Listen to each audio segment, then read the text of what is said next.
Hey, hey. Mm,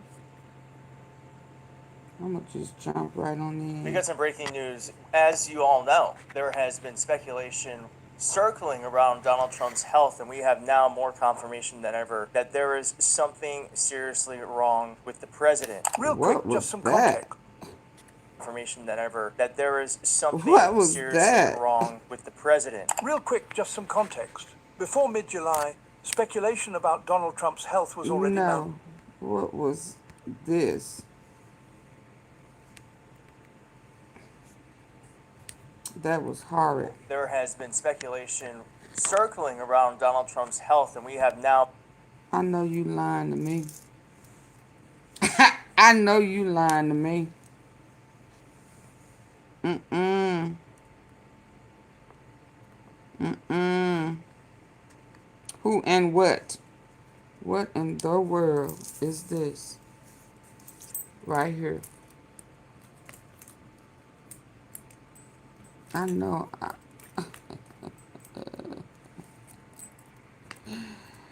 I know you lying.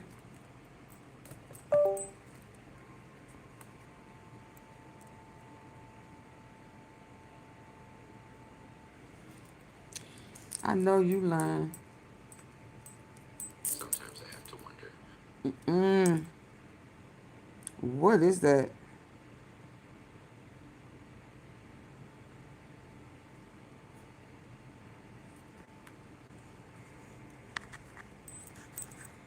Baby.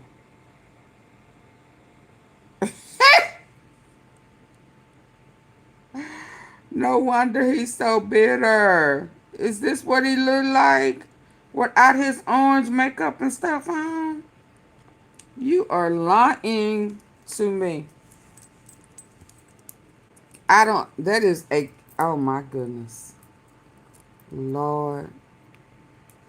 No wonder he be so upset and angry. If this is what he looking like without his makeup on. So he's sick for real. Let's listen, y'all. Circling around Donald Trump's health, and we have now more confirmation than ever that there is something seriously wrong with the president. Real quick, just some context.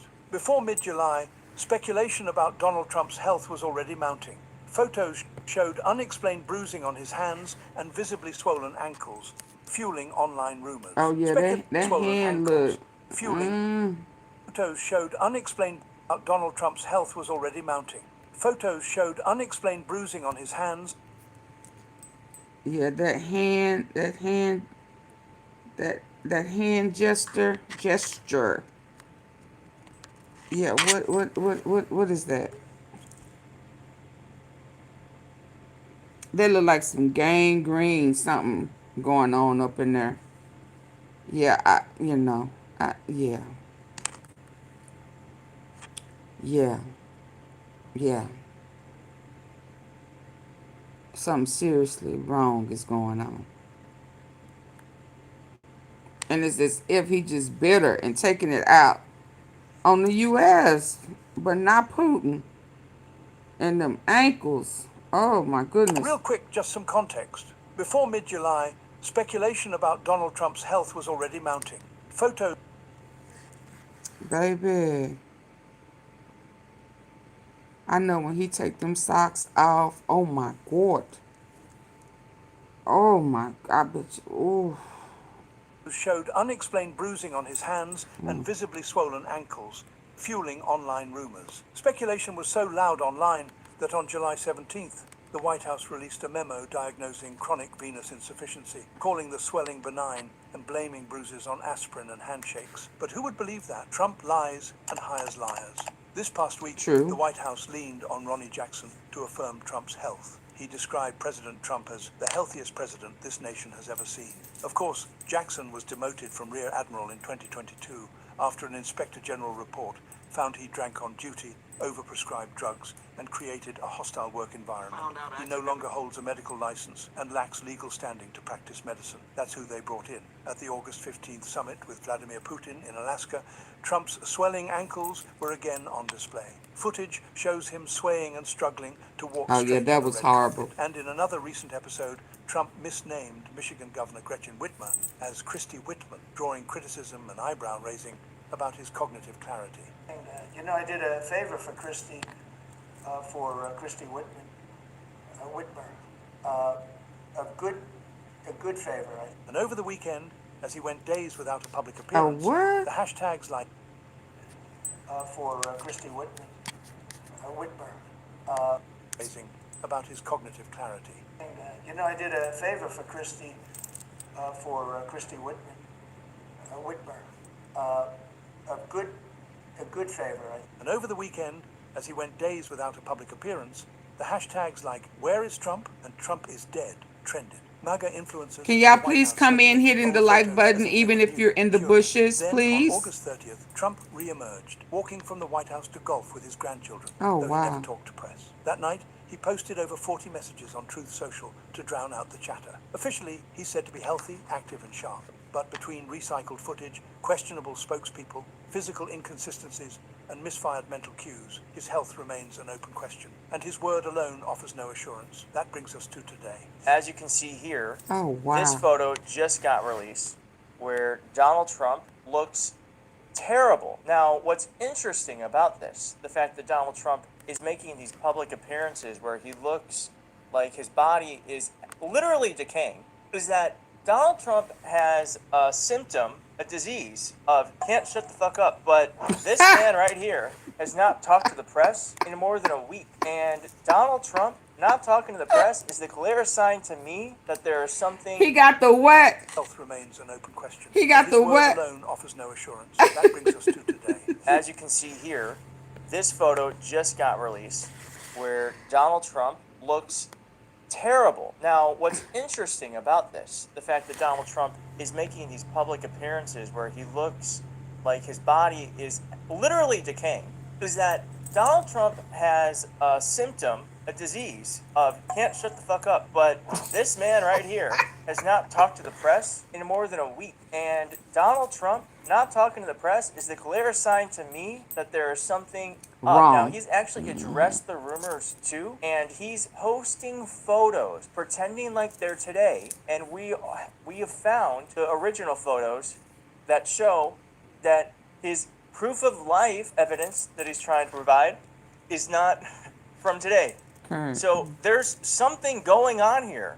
There's something going on here. But we can all agree that the President of the United States, whether it's physical or mental, He looks or worse than spiritual, Biden. the President of the United States is not well. He's not well. I want to real quick talk to you about something that is frankly terrifying. Your home address, phone number, even your relatives' names are all being bought and sold by data out on my behalf to delete my and frankly more team handles it for me. So go to against you. So take your power. Trump posted this picture today saying, "Great playing golf with John Gruden, a really nice guy and true character." So he's trying to pass it off as if it were today. So it's August 31st. Here he is posting it. Only there's one problem. Here it is. John Gruden posted this on August 23rd. And as you can see here, here he is in that outfit, and then here he is in that outfit. So Donald Trump is lying. He is lying. And we have to ask ourselves, why would Donald Trump be trying to convince people that he's out golfing? Why would he be trying to do that? Now, Donald Trump has addressed the rumors, as I said, where he said this. Well, first off, let's show you what he was responding to. DC Drano said this on Truth Social. I can't believe people actually use this. 5,000 likes on Truth Social. Okay. Joe Biden would go out multiple times a day at a time without any public appearances, and the media would say he's sharp and at the top of his game. That's not true. The media covered Joe Biden's supposed decline for relentlessly. They covered it relentlessly. And with Donald Trump, who has marks on his hands, he can't walk straight, he can't speak. He can't speak. And the media hasn't asked one question because they're terrified of retribution. Anyways, so that's not true. And this guy says, meanwhile, Joe Biden was wearing diapers and napping. Not true. Not true. President Trump puts in more public work hours than any other POTUS in U.S. history, and media freaks out if he disappears for 24 hours. Comical double standard. Donald Trump has not been seen. He has not talked to the press since last Tuesday. That's unusual.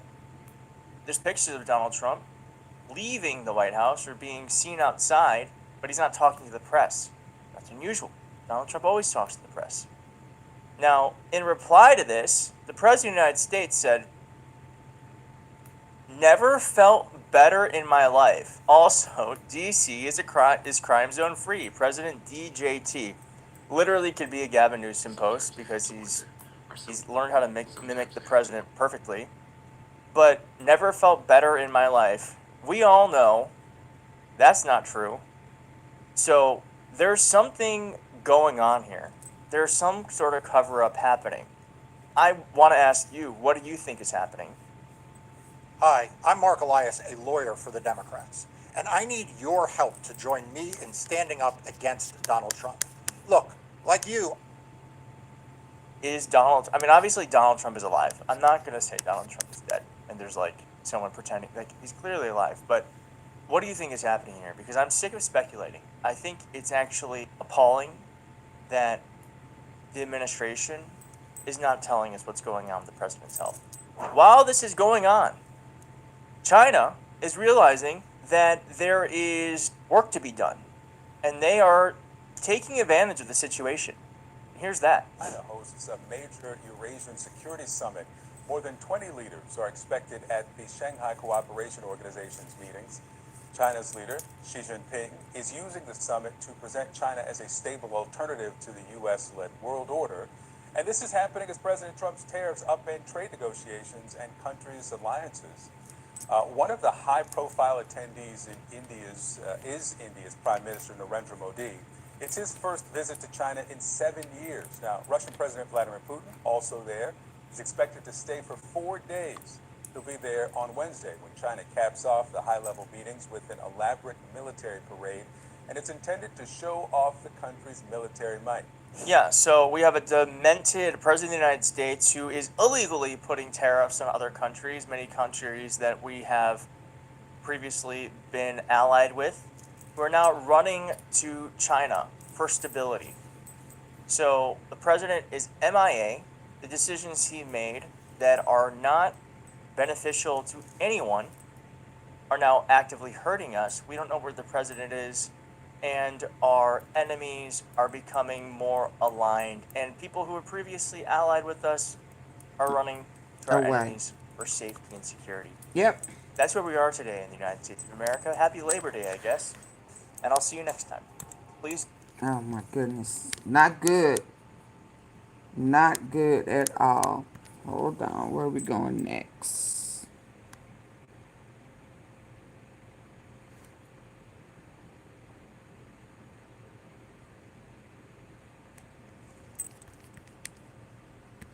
What is this one about? Things have gotten so out of control with Donald Trump's abuse of power and prosecutorial misconduct against a guy named Abrego Garcia that his lawyers are now asking a federal judge to grant and award their client amnesty to live in the United States because he got tortured by the United States by Oh, sending wow. him illegally to El Salvador. That's how bad things have gotten for the Trump administration. Somebody now has to ask a federal judge to save them from the Trump administration seeking amnesty on his own domestic soil. We cover it all on Legal AF, the podcast, and here's a clip. Look at the depravity that's exhibited by the Trump administration and its leadership. They are bringing the entire weight of the federal government, the Hi, Department of Arca. Justice, Homeland Security, the bully pulpit of the presidency down on the slender shoulders of one person named Kilmer Abrego Garcia to pulverize him and make him disappear. And whether you believe or don't believe the allegations that have been lodged against him, and they're different if you're looking at the court filings from what Pam Bondi and other people are saying in public, whether you do or you don't, we all have to agree as Americans that he's entitled to due process. He's entitled to have a federal judge intervene. And if he's the target and the subject of a prosecutorial misconduct, abuse of power, vindictive prosecution, then there has to be a remedy for that. And we can't just reward the Trump administration for doing bad things. There has to be a federal judge using their inherent authority and using their equitable powers, has to be able to right wrongs. And so let's bring the audience up to speed on Kilmer Abrego Garcia. We know from the weekend edition that he was ordered released from his federal detention on the criminal indictment that the Trump administration manufactured out of thin air for human smuggling in Tennessee. But after Judge Holmes, the magistrate judge, took a look at the indictment, like, is this what you got? And had witnesses testify in front of her, she I guess putting it nicely, a jaundiced view of the indictment and its strength, but also said that the grounds to keep him in jail are not present any longer. And she ordered him released, and he went home in the custody of his brother on Friday to go back to Baltimore, Maryland. And he had two orders that applied to him at that moment. Judge Holmes's order that you go home, custody of your brother, Monday morning, which was this Monday, 10 a.m., phone in to ICE and check in the Baltimore office. Judge Zinnes said, when you get out, you're under my jurisdiction, remanded to me, and you are to be given the same conditions of release you had before you went to El Salvador and were tortured by way of the Trump administration. None of that happened. You know Sean Hecker, Karen?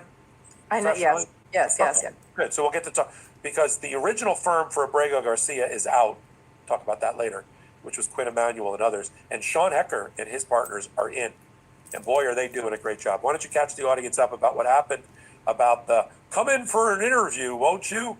And how Sean and his team were ready for that. If you are sleeping in a position like this, you are wrecking your body and your breathing. Chronic neck pain happens when your cervical spine is Press conference, filing, and all that. Yeah, so look, he was released from federal custody in Tennessee because he's charged with a low-level federal human smuggling case. And so there was no reason to hold him in on bail.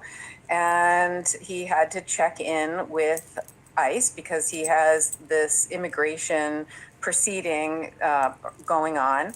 And he was going to check in, I think, by phone. And they asked him to come in. And everybody knew that was meant he was going to be detained, which of course he was. And his lawyers were ready with a lawsuit. And they brought the lawsuit in front of Judge Zinnes, who very quickly ruled that he can't go anywhere. And you're not going to, while we're going to litigate what's going on here, I'm going to get to the bottom of it. And I'm going to hold hearings in October, and he must not be removed from this country until then, because they were trying to extort a plea out of him. They were saying, hey, if you plead guilty to the Tennessee smuggling case, because I think they know that's kind of a BS case, it's certainly not that serious, you could go to Costa Rica. You'll like Costa Rica better, because if not, if you don't take it, you are going to go to Uganda. I mean, that's essentially extortion.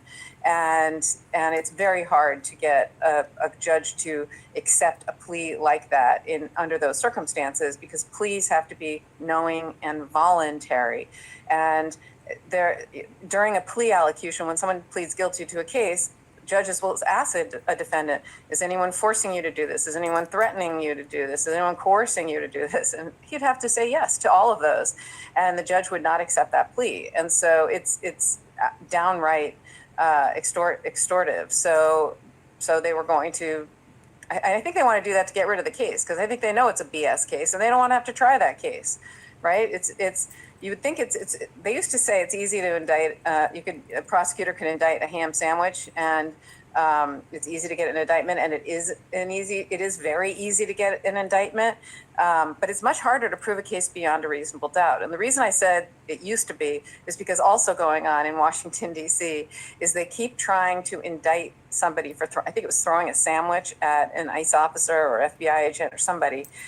And they're trying to indict that person for a federal crime. And they've presented it to 3 different grand juries, and all 3 times the grand jury rejected it. So, which I think is stunning, because Trump is trying to bring these low-level cases to Washington, D.C. And this people. This is the administration that let 1,600 people out for attacking the Capitol, trying to hang and assassinate elected officials. 5 people died, and somebody threw a sandwich. And he's gonna get indicted? Exactly. But that's why the jury system, the grand jury system, at the end of the day, people speak, and they don't like government overreach. And I love that 3 different grand juries rejected that. Anyway, but back to Kilmar. Abrego Garcia, I'm sorry I went off on that tangent, but I like that tangent. but back to him. He essentially is being extorted because they don't want to prosecute that weak old case that they didn't even arrest him at the time. It was a traffic stop and they let him go. They were digging up something to try to do this to him. And so Judge Zinnes is not having it. And she's basically said, you're not taking him anywhere. We're going to get to the bottom of this and what's going on. And she even said to the Department of Justice prosecutor, Drew Ensign, do you understand? He must not go anywhere. She was like, I want to make sure you understand exactly what's going on. And they said yes. So we'll see. He's seeking asylum, and we'll see what ends up happening here. But the good thing is, at least there's some due process happening, which is exactly what the Constitution gives him and all of us a right to, and that's exactly what's being taken away from him. I just want to point out, though, also, Popak, how strange it is that we even know his name, right? There's about, I think, 65,000 federal prosecutions a year. That's not that many cases, but still 65,000. How many can you name? Not that many. You can name a couple, maybe a celebrity here or there, a couple of high-profile cases. You can't name a guy who was charged with human smuggling in Tennessee from a traffic stop. So the fact that we even know about this and know the details, it just shows how unusual this case is and how ridiculous it is, right? This is something that is really not worth any of anyone's time. He should just be allowed to go on with his life. But he is not being treated as a human. He's being treated as a political pawn, and it's really atrocious. But I'm happy to see that judges, and this judge in particular, Judge Zinnes, is insisting on upholding the rule of law. So he's here until October. That's when the evidentiary hearing is going to be. I never heard a federal judge in my life, I've been doing this 35 years, who had to say out loud, you are absolutely forbidden to remove him from the country while I have jurisdiction and I'm considering the writ of habeas corpus. I mean, this is how low the Department of Justice has sunk in the eyes of the federal judiciary. And I don't want to gloss over the amnesty thing. That's a big thing. The reason I say that is normally somebody seeks asylum. I said amnesty. Somebody seeks asylum in this country because they're being tortured if they return to their country, or they're going to be politically persecuted or otherwise persecuted, and they prove that to an administrative law judge / immigration judge. Think about what we're arguing, what effectively the lawyers for Abrego Garcia, including Sean Hecker, who you and I both know, are arguing. They're arguing that they're going to be arguing for a political asylum, in front of Judge Zinnes. And they're going to argue that the Trump administration has unclean hands, that they have committed prosecutorial misconduct in that trade that you talked about. Would you like to go to Fantasy Island or Uganda? I mean, what is this? Let's make a deal? And so to punish vindictive prosecution, selective prosecution, prosecutorial misconduct, which she already said, she already scrunched up her nose when that was described to her. Won't you plead guilty to the indictment that you have up for motion to dismiss for vindictive prosecution that Judge Crenshaw is dealing with and solve that problem for us? No. Okay, you're going to Uganda. And she didn't like that. So if at the end she says, look, if I were Judge Crenshaw looking at an indictment for prosecutorial misconduct, I would dismiss the indictment and not allow it to be reindicted as a punishment to the government for breaking the law effectively and righting that wrong. But that's not what I have in front of me. What I have in front of me is a series of civil liberties and due process violations that I have to figure out a way to redress, and unclean hands by, this is me doing my rendering of Judge Zinnes. This is Judge Popak. This is Judge Popak, but this is Judge Zinnes, this is the one who got upheld 9-0 by the Supreme Court, whose orders have been ignored. I mean, there's a whole rule in Maryland we're going to talk about later, in federal district courts in Maryland, which is referred to as the Abrego Garcia rule, named after him, which require that nobody gets sent to El Salvador or anywhere else after a writ of habeas corpus has been filed for 48 hours. And so that's what we're going to be, those worlds collide in a later segment for us. But this particular Judge Zinnes, who got taunted by the Trump administration about Abrego Garcia, and has been told by the Supreme Court, you do you protect his civil liberties in your courtroom the best way that you can, and you're doing fine, which is, my version of the April or May April decision by the United States Supreme Court. She says, I got this all in front of me, this body of work of you, the Department of Justice, and how do I right this wrong? I'm going to grant asylum in the United States, again, in the country that he believes the government has tortured him. That's where we are in this upside down world right now. Yeah, it is an upside down world. It makes you wonder, right? Things must be really bad if he wants to stay here, given how he's been treated. Yeah. With his family. I mean, he's got his family here. If I were him, I'd go to Costa Rica. I know, that's what I was thinking. But that's me. Me. Not to be tortured, though. And he's fighting. And the more I heard him talk, it was in Spanish in translation, the more I was like, this is like a Rosa Parks moment. I mean, this guy just standing up. He didn't take the path of least resistance to go to Costa Rica and take that deal, and it's not his lawyers holding him up. But look, these are important matters. Like I said, he's the poster child for the depravity of the Trump administration, and he's fighting back, and the Trump administration is on full display. And the more they fight back, the more it provides evidence for Judge Crenshaw to dismiss the indictment, and hopefully for Judge Zinnes to grant him asylum as a punishment to this Department of Justice. I mean, look, you're a lifetime prosecutor before you became a private lawyer, private practice. Have you ever, and you've worked closely with some of your counterparts in the federal prosecutor's office, you ever seen anything like this? A person subjected to this much prosecutorial misconduct? I've never seen anything like it. It's a waste of taxpayers' This is just unbelievable. They are pulling out every stop. Rather than saying, don't forget, when he got sent to El Salvador the first time, they admitted it was a mistake. They made a mistake. This administration, rather than saying, oops, I made a mistake, they have to win at all costs. And that is what this is about. They have to win at all costs, assert their might and their authority to send a message to everyone, do not defy this presidency, or we will come after you. We will use any tool we have in our toolbox. And I have never seen such a vindictive, and I use the word prosecution. This is not more than just a prosecution. Whether it's deportation, whether it's the prosecution, they are just looking for kind and gentle. Oh, hold on.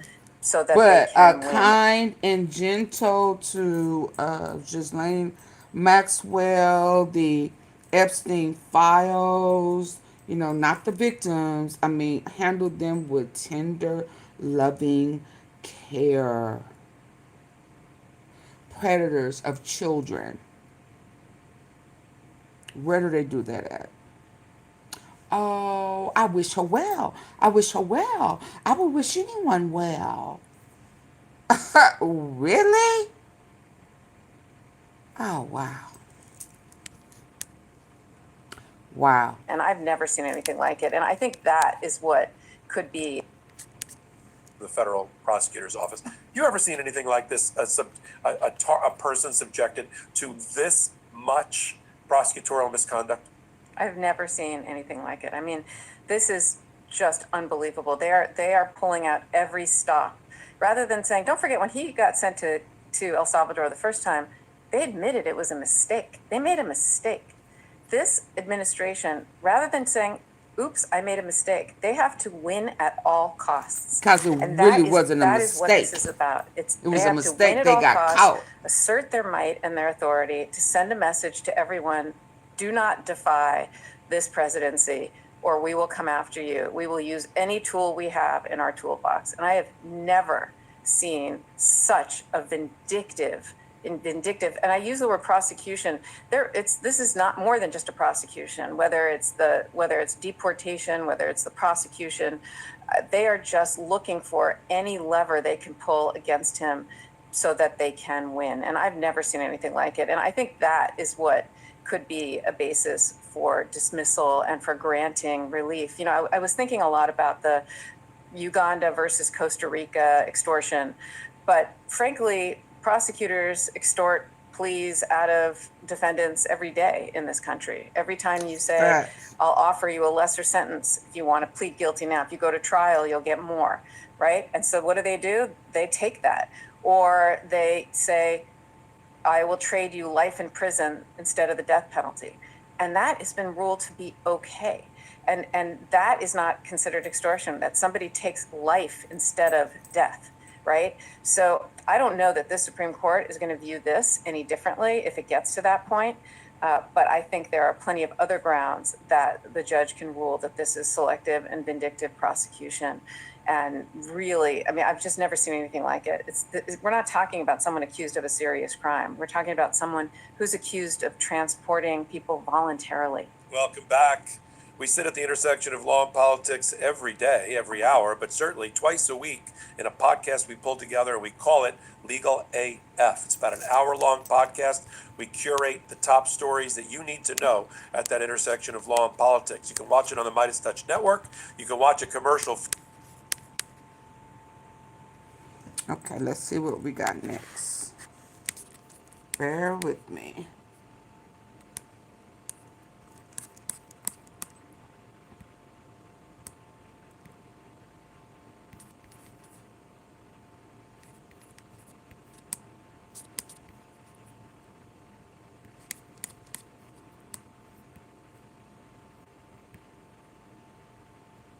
Can y'all double tap y'all screen, hit the like button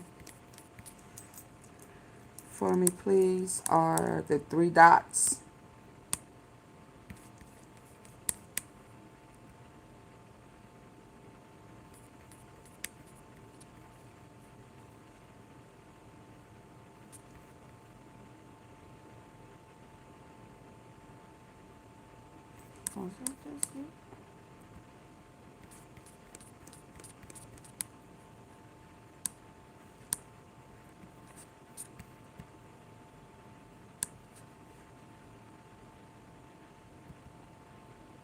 Let's talk.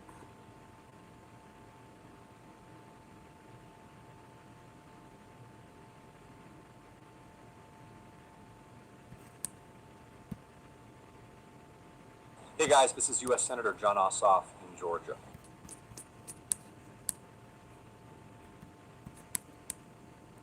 To impeach Trump. And yes, I know, I just used a double negative, but it's only to drive home the point that the Democrat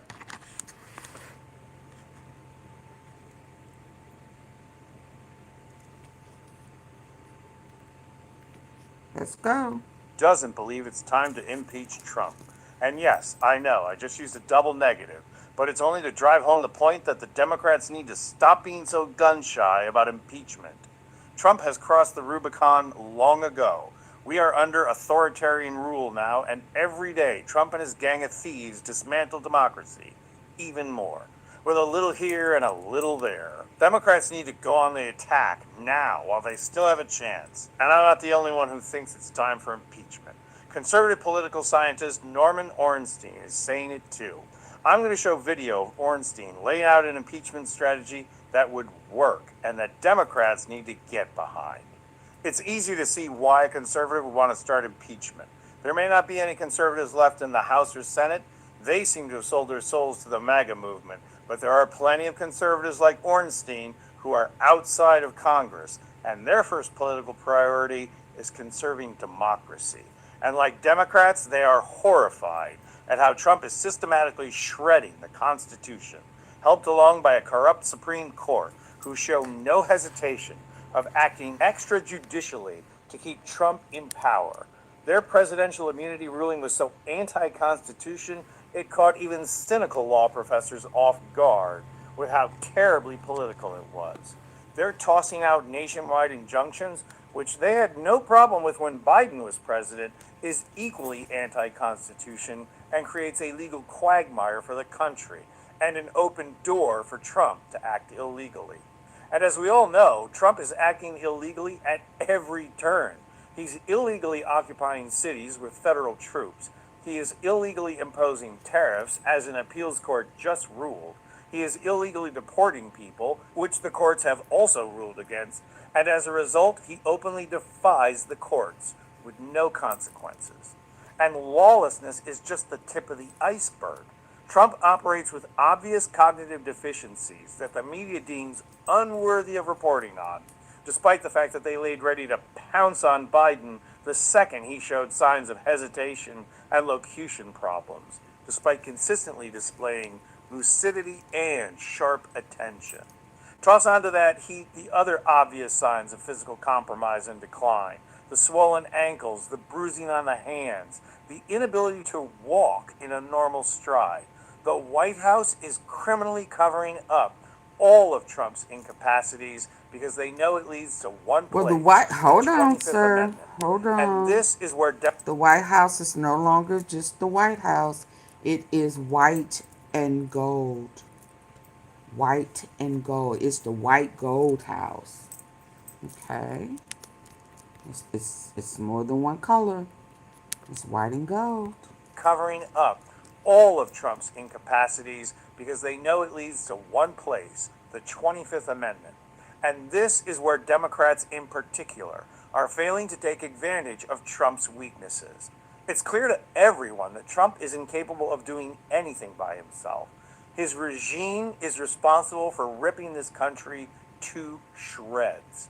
Military occupation depends on Pete Hegseth, who can't go a month without a security violation. RFK Jr. is tearing apart public health and is getting people killed in the process. And even cosplaying Kristi Noem is necessary for Trump to carry out his racist war on brown people. And still, Democrats are afraid to act. Well, Norm Ornstein is saying enough is enough. Ornstein is saying it's time for impeachment and that the recipe for success is taking Trump's feet out from under him. What should Democrats do at this moment? Because I am not sure that existing Democratic leadership can make the necessary pivot. Lots of individual members understand this, and we've had some great individual actions. But a couple of things, Ali. The first is what Trump and the Republicans have done so successfully is to flood the zone with scandal after outrage every single day, and they all wash over, and most Americans who don't pay close attention don't know about a lot of this stuff. Democrats need to focus. The way to attack flooding the zone is to have a single message each day and a core message for a week, and use every avenue in the Congress and outside to do so. And I'll add one more thing, Ali, which is a little more extreme.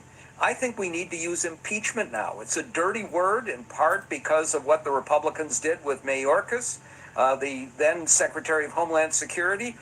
Impeach RFK Jr. You can have a privileged resolution on the floor of the House. They can't block it.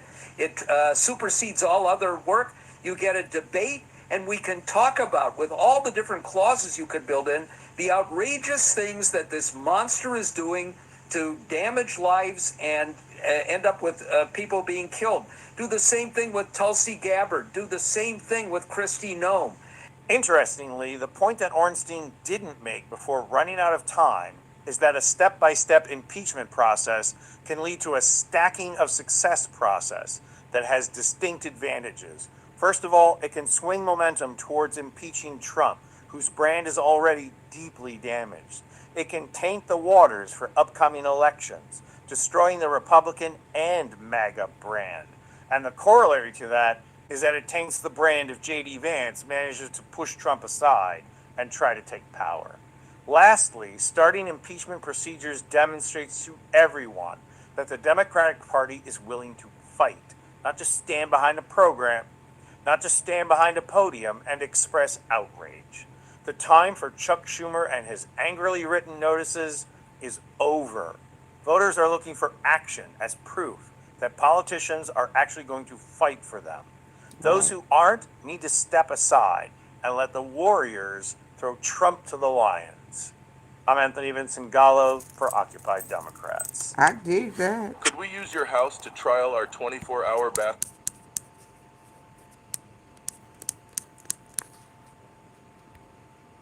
I dig that.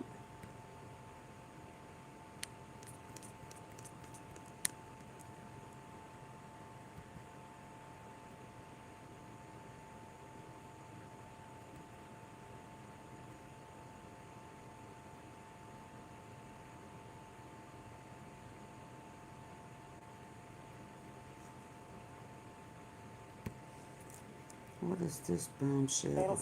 The jury, and when she was ultimately convicted of the other counts, those charges were dropped. So we're already talking about someone who has been less than truthful previously, and I think that it's really difficult for us as survivors to have the government speaking to someone who's been convicted of this crime and giving her any weight whatsoever.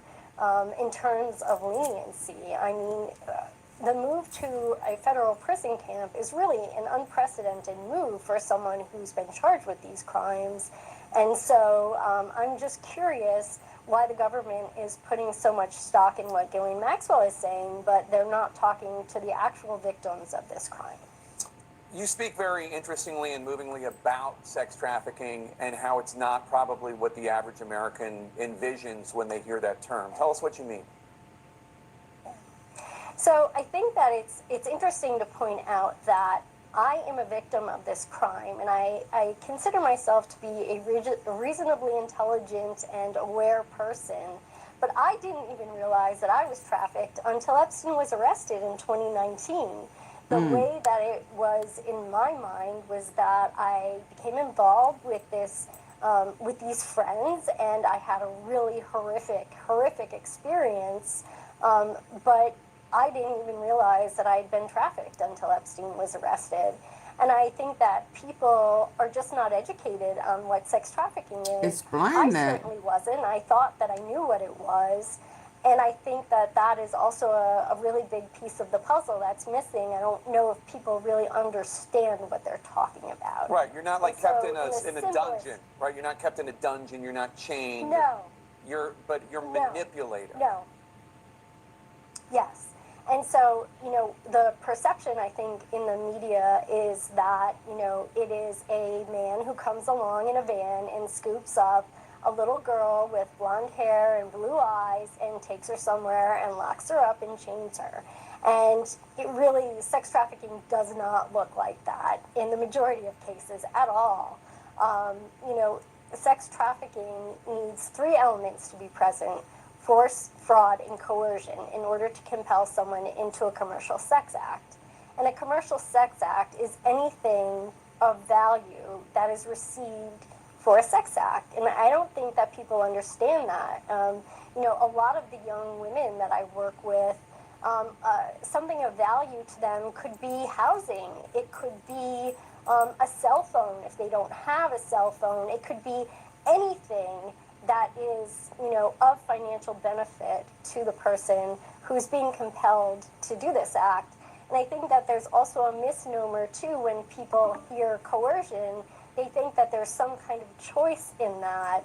And when you're being deceived, you know, there really is no choice. And so I just think that, you know, in addition to people watching the coverage of this particular case, maybe we need some education on what the crime of sex trafficking actually is. Yeah, and it's actually interesting because I was reading the Ghislaine Maxwell transcript in her interview that was released Friday afternoon, and she talked about how these masseuses, she calls them, these young women that she, you know, drafted and brought into Epstein's orbit, that there's no way they would ever come back and meet with him again if they had been raped. And that's, of course, a complete misunderstanding of how sex trafficking works, because they would if they depended on Epstein to live or to have a place to live or Many for of them money. did. Yeah, exactly. Liz Stein, thank you so much for talking to us. Appreciate it. Thanks so much. Let's bring in Jack Scarola. He's an attorney who has represented nearly 20 victims of Jeffrey Epstein and spent 18 years litigating cases against him. Jack, thanks for joining us. So the House Oversight Committee is also finally going to interview former Labor Secretary for Donald Trump, Alex Acosta, who was the U.S. Attorney for the Southern District of Florida back in 2007, 2008, when he negotiated that sweetheart deal with Epstein. What do you or any of the victims you've represented want to hear from Acosta of documents for the House Oversight Committee? The panel has subpoenaed that they may have committed up to the time of the execution of that agreement. That's an incredible, unprecedented, and totally And it's actually interesting because I was reading the Ghislaine Maxwell transcript in her interview that was released Friday afternoon, and she talked about how these masseuses, she calls them, these young women that she, drafted and brought into Epstein's orbit, that there's no way they would ever come back and meet with him again if they had been raped. And that's, of course, a complete misunderstanding of how sex trafficking works. That in itself is manipulating. If they depended on Epstein to live or to have a place to live or Many for of money. them did. Yeah, exactly. Liz Stein, thank you so much for talking to us. Appreciate it. Thanks so much. Let's bring in Jack Scarola. He's an attorney who has represented nearly 20 victims of Jeffrey Epstein and spent 18 years litigating cases against him. Jack, thanks for joining us. So the House Oversight Committee is also finally going to interview former Labor Secretary for Donald Trump, Alex Acosta, who was the U.S. Attorney for the Southern District of Florida back in 2007, 2008, when he negotiated that sweetheart deal with Epstein. What do you or any of the victims you've represented want to hear from Acosta? I think that he made a mistake. The question that was identified in that interview is an important question, but it is not by any means the only important question. Not only was Jeffrey Epstein given an incredible sweetheart deal, but he was provided with a non-prosecution agreement that immunized named co-conspirators and unnamed co-conspirators from federal prosecution for any crime that they may have committed up to the time of the execution of that agreement. That's an incredible, unprecedented, and totally unjustifiable concession to a criminal defendant that has never been explained, and I don't know how it could ever rationally be explained. In addition to that, the terms of that agreement were actively concealed from the victims when federal law required them to be informed of the agreement and to have an opportunity to be heard about it. Those are questions that need to be explained, and Alex Acosta, if appropriately questioned by someone who is prepared and knows what the answers should be, right, conducts the interview and the interrogation of Alex Acosta. The Justice Department released the transcript of Deputy Attorney General Todd Blanche's interview with Epstein co-conspirator Ghislaine Maxwell.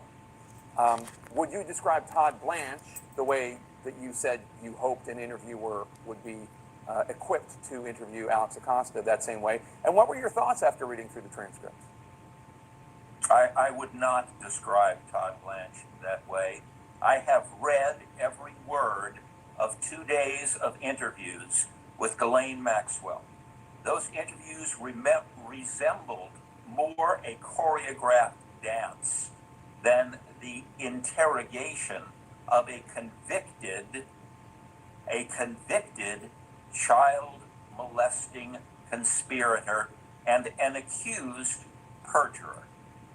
This was not an effective interview by any means, but simply a platform for Ghislaine Maxwell to rewrite history. What's one question? That's what Trump is about. There are a lot of questions that I would have asked had I had the opportunity to do that. But principally, I would have confronted her with the testimony that was presented against her at her trial. And we have a situation where the person sent to interview Ghislaine Maxwell is known to be the president's criminal defense lawyer. The estate of sex offender Jeffrey Epstein has less than 2 weeks to hand over a trove of documents to the House Oversight Committee. The panel has subpoenaed the estate for, among other things, Epstein's will, his financial documents, a reported collection of letters gifted in a so-called 50th birthday book for Epstein, Epstein's non-disclosure agreement with others, and any information that could be part of a potential clients list. The Oversight Committee is also going to interview former Labor Secretary during President Trump's first term, Alex Acosta. Acosta, of course, was the U.S. Attorney for the Southern District of Florida when he negotiated the 2008 sweetheart deal with Epstein.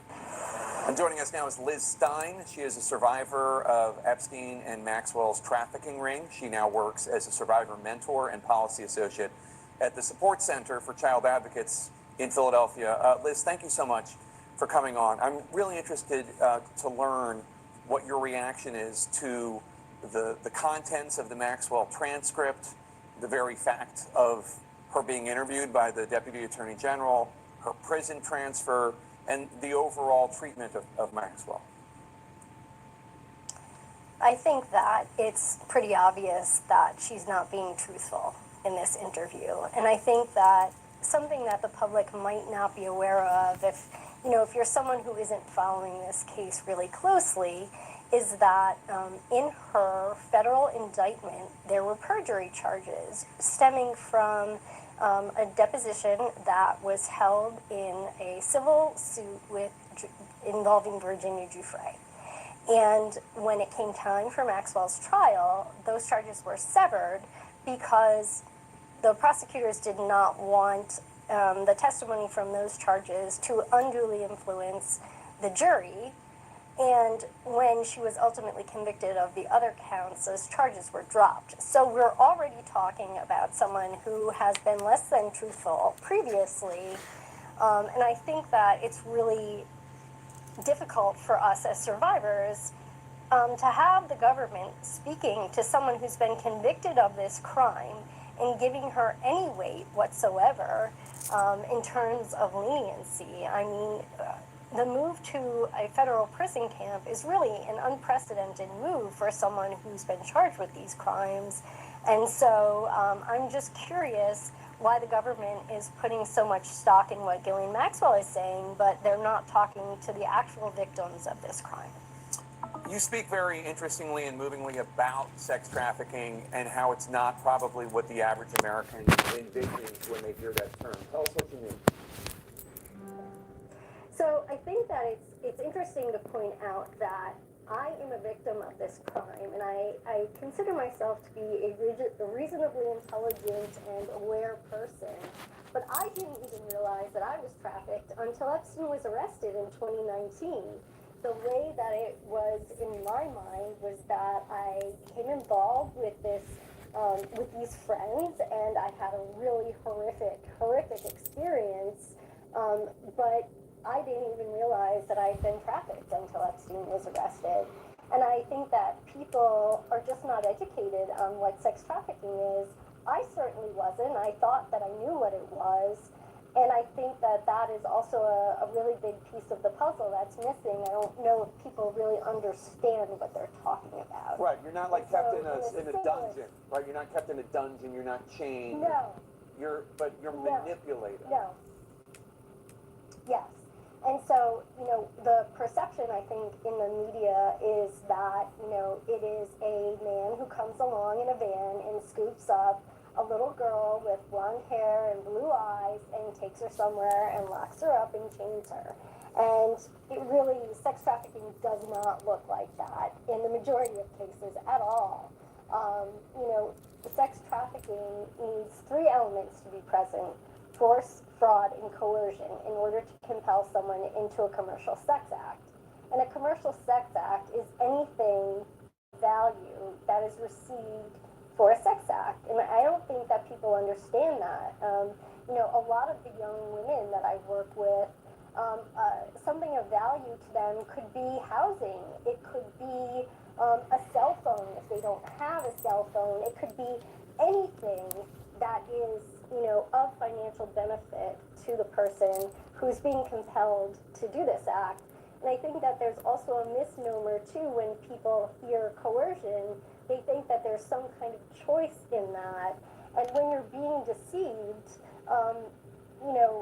there really is no choice. And so I just think that, in addition to people watching the coverage of this particular case, maybe we need some education on what the crime of sex trafficking actually is. Yeah, and it's actually interesting because I was reading the Ghislaine Maxwell transcript in her interview that was released Friday afternoon, and she talked about how these masseuses, she calls them, these young women that she, drafted and brought into Epstein's orbit, that there's no way they would ever come back and meet with him again if they had been raped. And that's, of course, a complete misunderstanding of how sex trafficking works, because they would if they depended on Epstein to live or to have a place to live or for money. Yeah, exactly. Liz Stein, thank you so much for talking to us. Appreciate it. Thanks so much. Let's bring in Jack Scarola. He's an attorney who has represented nearly 20 victims of Jeffrey Epstein and spent 18 years litigating cases against him. Jack, thanks for joining us.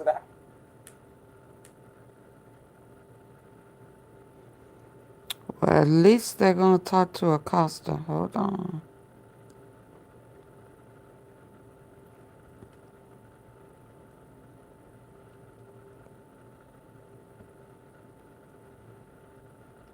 Since 1936, Kansas City calls every...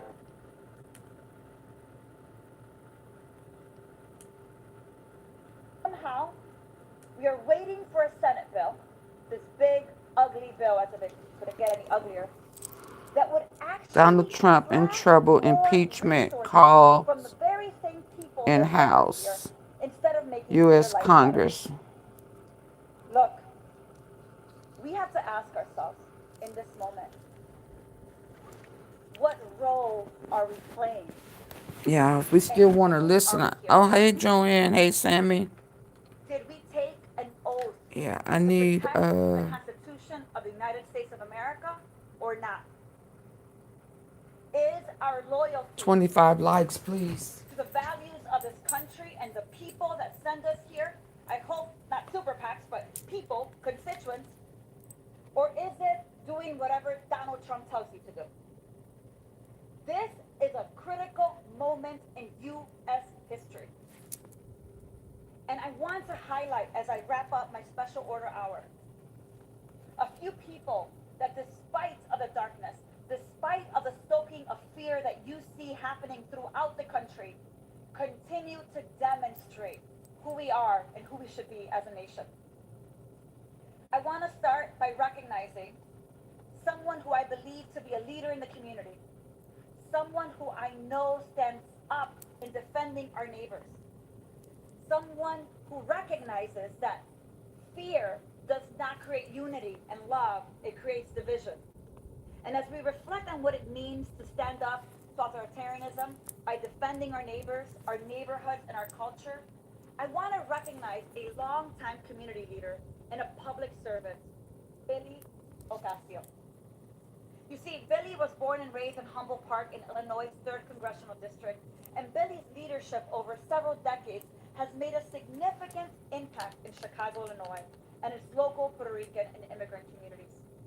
A proud product of Chicago Public Schools, Billy graduated from Van Humboldt Elementary School and Roberto Clemente Community Academy. Rooted in the community that raised him, Billy served as 26th Ward Alderman for 16 years from 1993 to 2009, where he championed major infrastructure and community development projects, including the creation of Division Street's signature Puerto Rican flags, the McCormick Tribune YMCA, Humboldt Park's first ever public library branch. Billy's service expanded as he became senior advisor to the Governor Pat Quinn, appointed to work on social justice issues impacting communities across the state of Illinois. Both Billy and his wife, Veronica Ocasio, have lent their talents and time to creating and growing the National Museum of Puerto Rican Arts and Culture, also based in Humboldt Park. In Billy's role as president and CEO, as well as in Veronica's role as director of education and programming, the Ocasios have nurtured the museum to become What was this? लगातार चर्चा करते रहे हैं। हाल में किए गए शांति के सभी प्रयासों का हम स्वागत करते हैं। हम आशा करते हैं कि सभी पक्ष कंस्ट्रक्टिवली आगे बढ़ेंगे, संघर्ष को जल्द से जल्द खत्म करने और स्थायी शांति स्थापित करने का रास्ता खोजना होगा। ये पूरी मानवता की पुकार है। एक्सेलेंसी, एक He represents Guantanamo with his.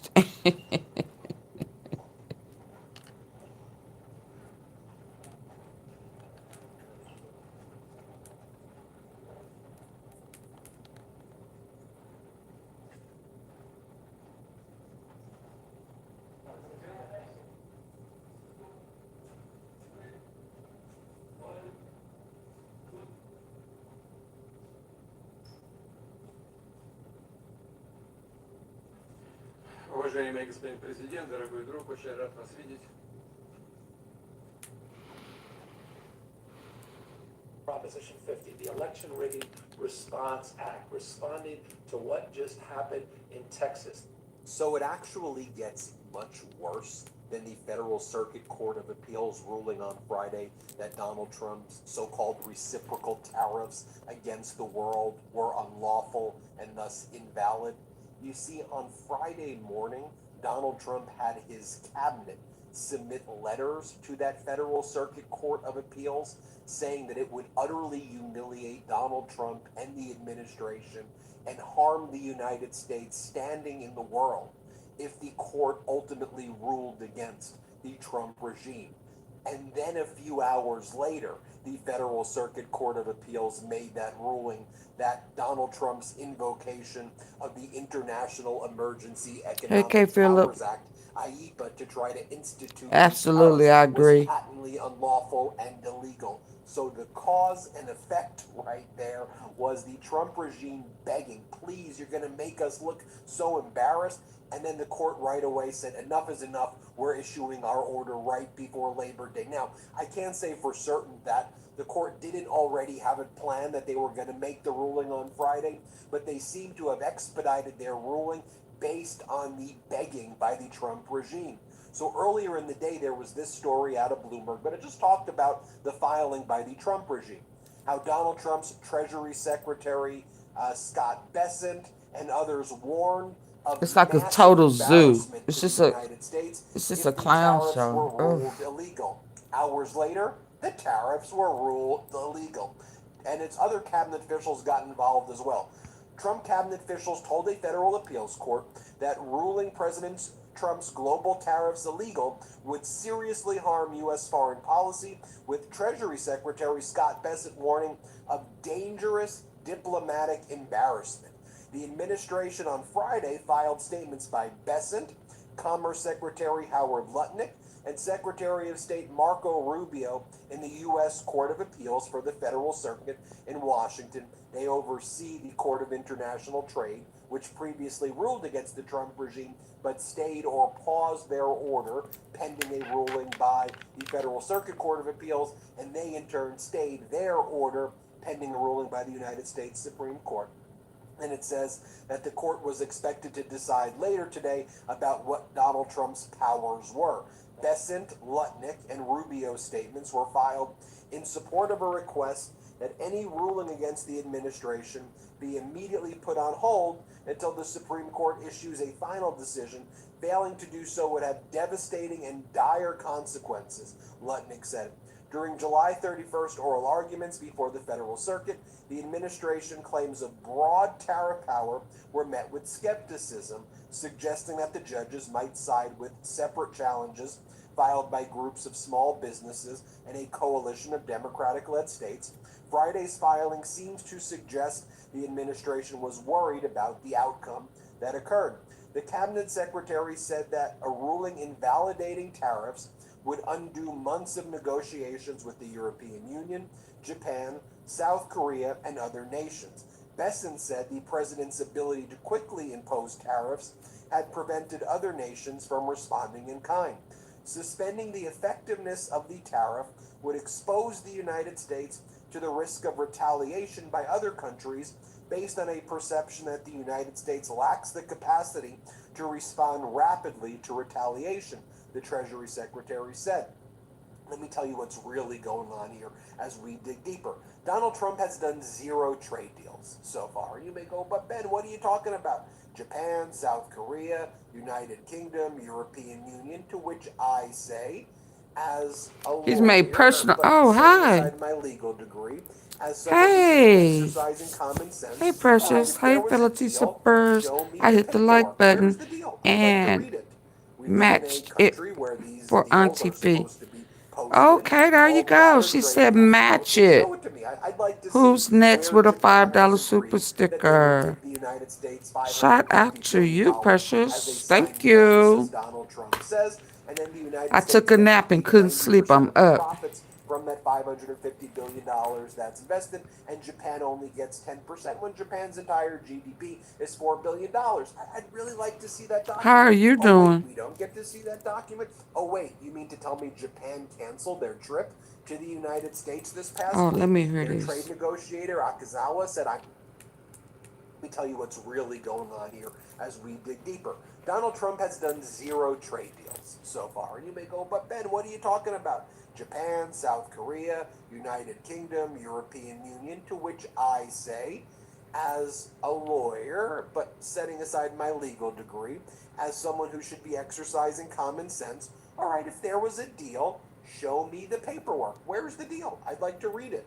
We live in a country where these deals are supposed to be posted.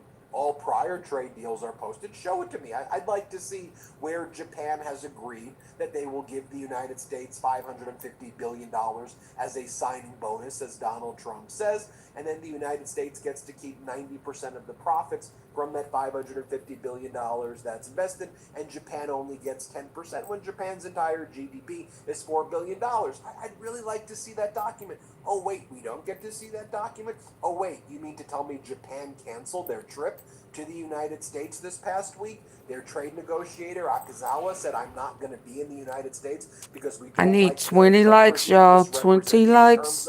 20 likes, please. 20 likes. The European Union is going to give Donald Trump $750 billion to invest. Just going to give it to him? Show me where it says South Korea is going to just give Donald Trump that money. Just show me the deal. I saw when Donald Trump was with the United Kingdom's Prime Minister, Keir Starmer, and Trump thought Starmer was the president of the European Union, and then Trump dropped the so-called trade deal on the floor at the G7. It was all blank pages, except for Donald Trump's signature on one of the blank pages, because they were just trying to do a complete fraud on the people. I don't see any deals. There are no trade deals that exist. It's oral arrangements that are made up in Donald Trump's mind, and all the foreign countries were waiting for this ruling to happen because they knew that what Donald Trump was doing was unlawful. So they're like, okay, Donald, you can say some fake deal terms that aren't actually going to be dispositive or binding. These are all non-binding oral arrangements, which is absolutely ridiculous. What else is going on here is Trump's cabinet members know what a disaster these tariffs are. They know that Donald Trump has placed multiple poison pills in our economy, and our economy right now is not doing well. Not at all. Has slowed. We're in a stagflationary period, meaning inflation's rising while GDP's decreasing and unemployment's on the rise as well. That is not good. That's stagflation. So they want a scapegoat. They want to blame the Federal Circuit Court of Appeals. They were setting up the court. The court knew they were being set up. That's one of the reasons why the court, I think, ruled as quickly and as strongly as it did. The same way Trump wants to blame Dr. Fauci, the same way Trump blamed Dr. Fauci for COVID, the same way Trump's blaming the president, the chairman of the Federal Reserve, Jerome Powell, too late Powell, he says. It's Trump.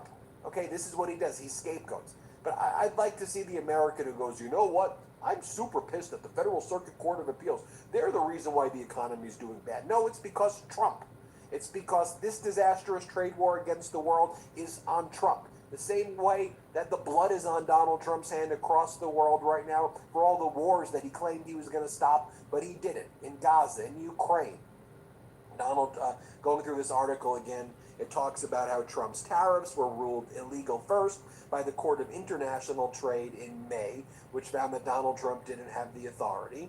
It was put on hold by the Federal Circuit Court of Appeal right there. Lutnick, in his filing with the court on Friday, said tariffs had brought foreign powers to the negotiating table in ways that no other president came close to achieving, and told the court that an adverse ruling would send a signal to the world that the United States lacks the resolve to defend its own economic and national security. You see what they're doing? They're extorting the court. They're threatening the court. And the Oh court my didn't listen to God. it, but they're saying, we're going to blame everything on you. All of the bad stuff that's happening right now when Donald Trump's like, we're in a golden age, inflation is gone. We know that's all BS. Things are getting really, really bad. The American people... I wonder, do he really believe this in his They're head? setting the court up is what they're doing. Rubio said that Trump used his IEPA power, that's the Emergency Act power, in connection with highly sensitive negotiations to end Russia's war in Ukraine, and claimed there could be severe consequences for ongoing peace negotiations and human rights abuses if the court ruled against the administration. Again, do you see what they're doing right there? So now, why couldn't Donald Trump stop the war in Ukraine? The Federal Circuit Court of Appeals. Why is the economy going in the wrong direction? Chairman Powell, Lisa Cook, one of the random governors, the Federal Circuit Court of Appeals, they're responsible for it. They're blaming all of Trump's failures on the Federal Circuit Court of Appeals. Not sure if you saw the news, but Wow. Fox News is claiming President Trump is declining in the polls. President Trump responded He's and more said than declining. And then immediately the Federal Circuit Court of Appeals makes its ruling. And again, what was that ruling? It was a strong ruling saying Donald Trump doesn't have power under the IEEPA. So here's what they said, just so we could all be very clear on it. The government appeals a decision of the Court of International Trade setting aside these executive orders that impose tariffs of unlimited duration on nearly all goods from nearly every country in the world, holding that tariffs were not authorized by the International Emergency Economic Powers Act, IEPA, International Emergency Economic Powers Act, because we agree that IEPA's grant of presidential authority to regulate imports does not authorize the tariffs imposed by the executive orders. We affirm. And what the Court of Appeals does, they go over the Constitution. They say the Constitution grants Congress the power to lay and collect taxes, duties, imposts, and excises, and to regulate commerce with foreign nations. Tariffs are a tax, and the framers of the Constitution expressly contemplated the exclusive grant of the taxing power to the legislative branch, when Patrick Henry expressed concern that the president may easily become king. James Madison replied that this would not occur because the purse is in the hand of the representatives of the people. But you see how the Federal Circuit Court of Appeals makes it very clear there, because the Trump regime claims that tariffs are paid by the foreign countries, which they're not. They're a tax Right. on us. We pay the tariffs. He don't know that. Tax. And the Federal Circuit Court of Appeals emphasizes that there a lot. And it goes on to say that if you look at IEPA, IEEPA, it authorizes the president in certain emergency situations to do a lot of things, but it doesn't use the word tariff. And what the Federal Circuit Court of Appeals says, if Congress wanted to give away its power under Article 1 of tariffing, of collecting taxes, to the presidency, to the executive branch, in our separation of power systems, they would have said in the law, in IEPA, that Trump has tariff power. We hereby delegate our power. It still may be unconstitutional, but they would have said it in the legislation. And they didn't say it in the legislation. And it goes on to say the following on page 36 and 37. As already discussed, tariffs are a core congressional power. The basic and consequential trade-offs that are inherent in the president's No, I don't. I don't have a code. Tariffs are ones that Congress would likely have intended for Yeah, that itself. coffee Moreover, the is United not States attached to imports me. $44 trillion of goods annually. I didn't These select it. imports I account don't for think. 14% of the nation's economy. The government itself has Do you claimed see that a hype tariffs where will you see generate $3.3 trillion and $3.3 5.56 over the cutie? budget window. Do you see Executive the use of hype tariffs qualifies as a decision to pass where of you see economic like and the political share? significance I to the wonder why the government, but hype is points not a showing clear up. congressional authorization. And there's no clear congressional authorization. So you can send us all the letters you want, Bessent, Rubio, Lutnick, and try to throw this on us, but we're not going to be intimidated by you. That's what they were saying. That's the message that was being sent. Powerful message. Even more than just Donald Trump, your tariffs are unlawful. I hope, Rena. Let me know what you think. Hit subscribe. Let's get to 6 million. Thanks for watching. Okay, let's see what else you got. I've been missing. I've been missing.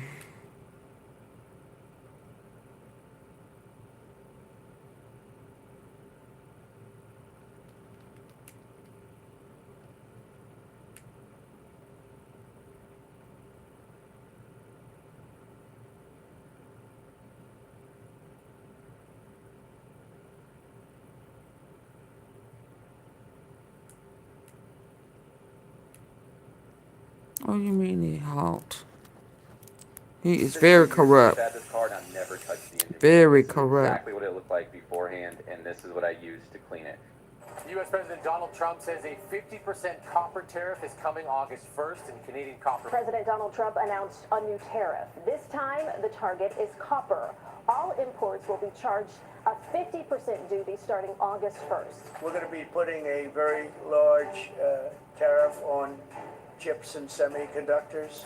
Canadians are reasonable, and we are polite, but we will not back down from a fight. It began with a signature on a piece of paper, but the impact was felt like an earthquake across the global economy. A 50% tariff on imported copper announced by Washington set off a chain reaction that no one could contain. Okay. Within a single night, copper prices on the COMEX exchange broke records, climbing to $5.90. Let's see. So if you know anything about Donald Trump, you'll know that he's all about branding. And part of his branding is he likes to brag, I'm the best deal maker of all time. I can do any deal in a day, or I can solve any war in a day, right? Say these kind of things. It doesn't really make sense, but there's that. Then he'll send out his minions, and they'll all be like, oh yeah, we're working on Trump speed, and this is going to be so fast, you're going to be so tired of winning. Well, I want to pull back the curtain and give you guys an idea of what's going on today. This is the headlines. South Korean negotiators struggle to close gaps with U.S. despite summit tariff deal. And when they use the word deal in this article, I'll say that is a very loose term. It's probably better to say talks. Deal or no deal. I'm not playing with you, Basically, what's AunTeaFee. going on is there's nothing in writing. That's what it boils down to. Okay. We can't even come up with like a fact sheet. You know, normally like, hey, let's at least can we at least both sides, Korea and USA, write down a few things that we've quote agreed on. But the problem is you know anything about dealing? Yeah, I need 4 likes, Trump, please. He changes his mind. He's erratic. He'll go back on his word. And then lately, they just make all of these crazy, unrealistic demands: buy more U.S. weapons, take more of our products. Like, Korea's like, you'd be crazy.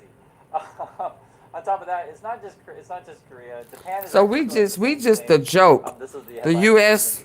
Thank you, misdiagnosed. Negotiator cancels trip to U.S. over trade deal issues. And again, deal is a loose term in this regard. Again, nothing in writing. Yes, it is easy to join our Cash App, like or share. I like that. It's real easy. Coming out today.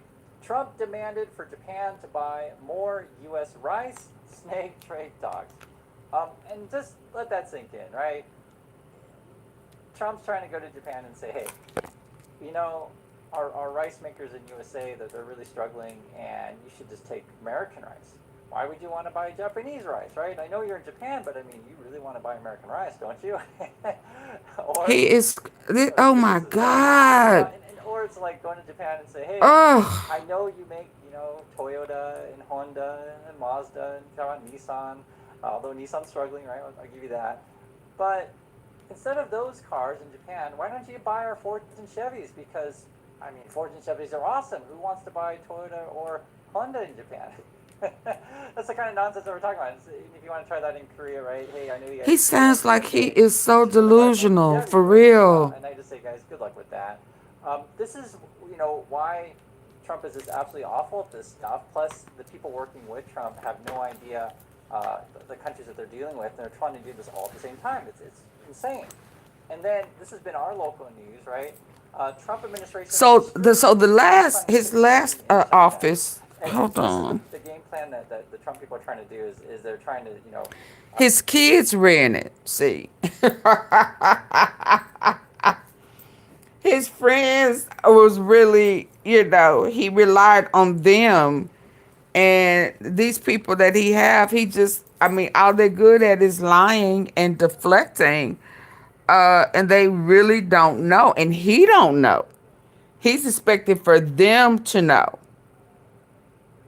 And because they don't, it's just like it's all over the place. So it's trial and error. It is make a clown look like a clown and blame somebody sane. It's like, what are we doing? How long is the GOP model? How long are we going to play this game? Because they will play it as long as it don't affect them.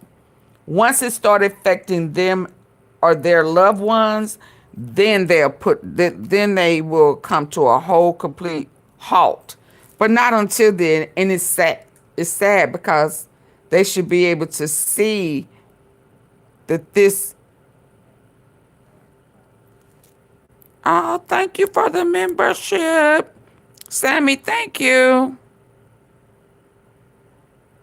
Welcome to the Tea Palace.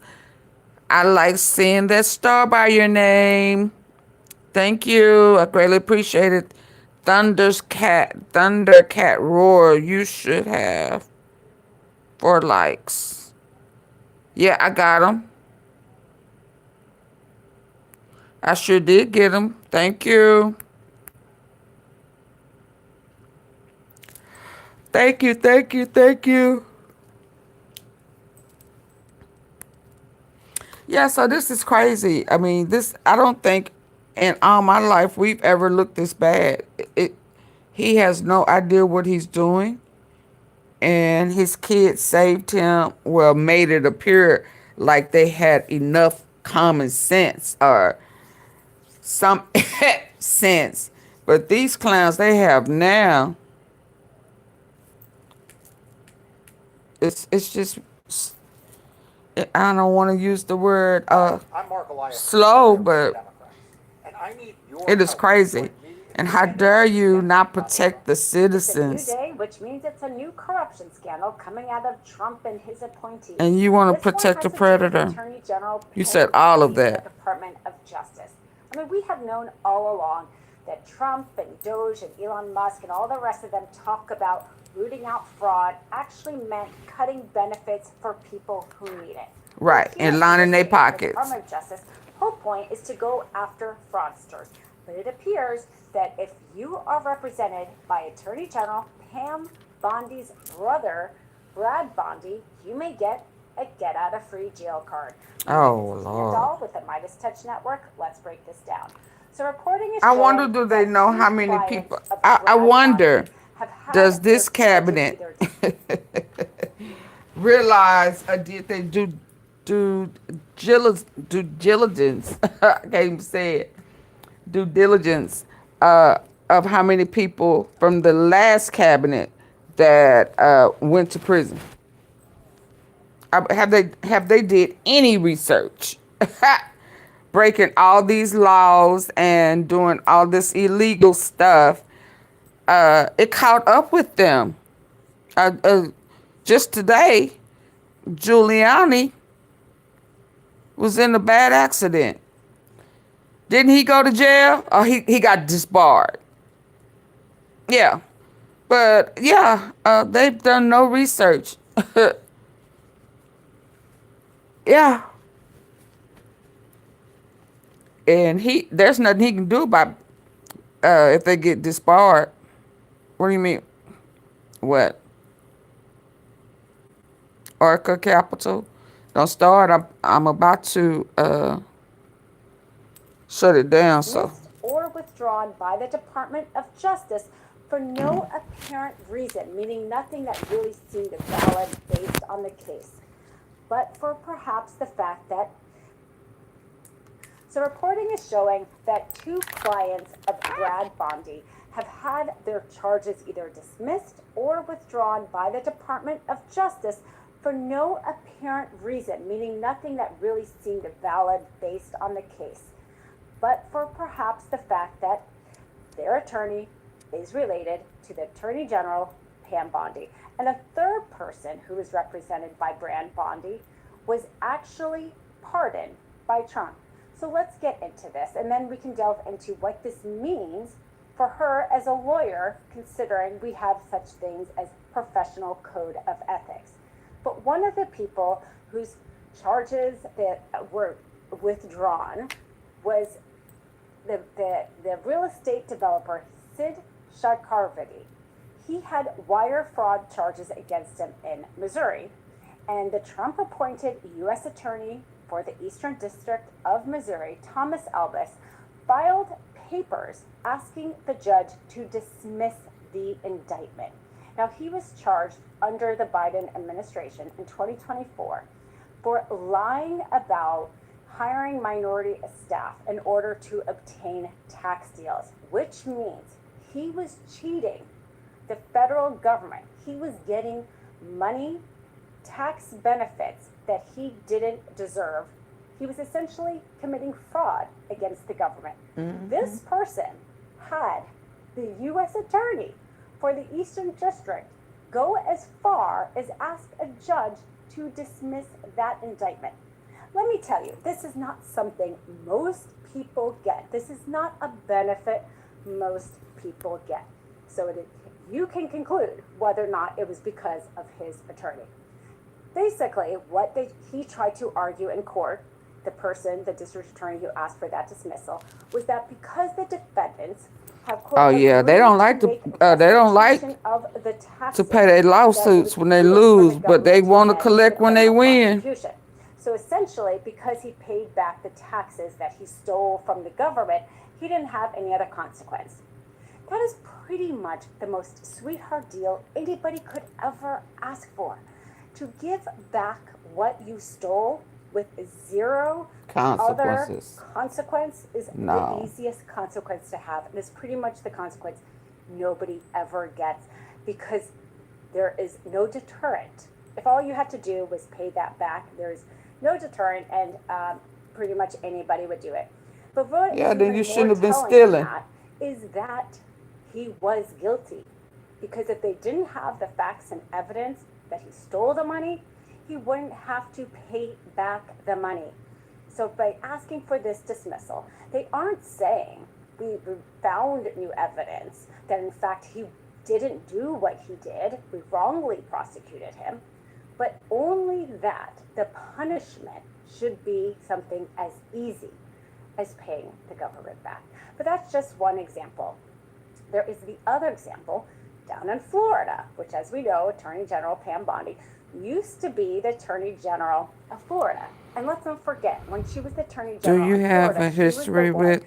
Yes. To withdraw Florida from the fraud lawsuit against Trump University. The other states that remain in the case were able to get millions of dollars in rewards. Why you ask? But she withdrew Florida after Trump and Ivanka both donating not only to her campaign, but to Republican groups who helped re-elect her. So this is not new corruption for Pam Bondi.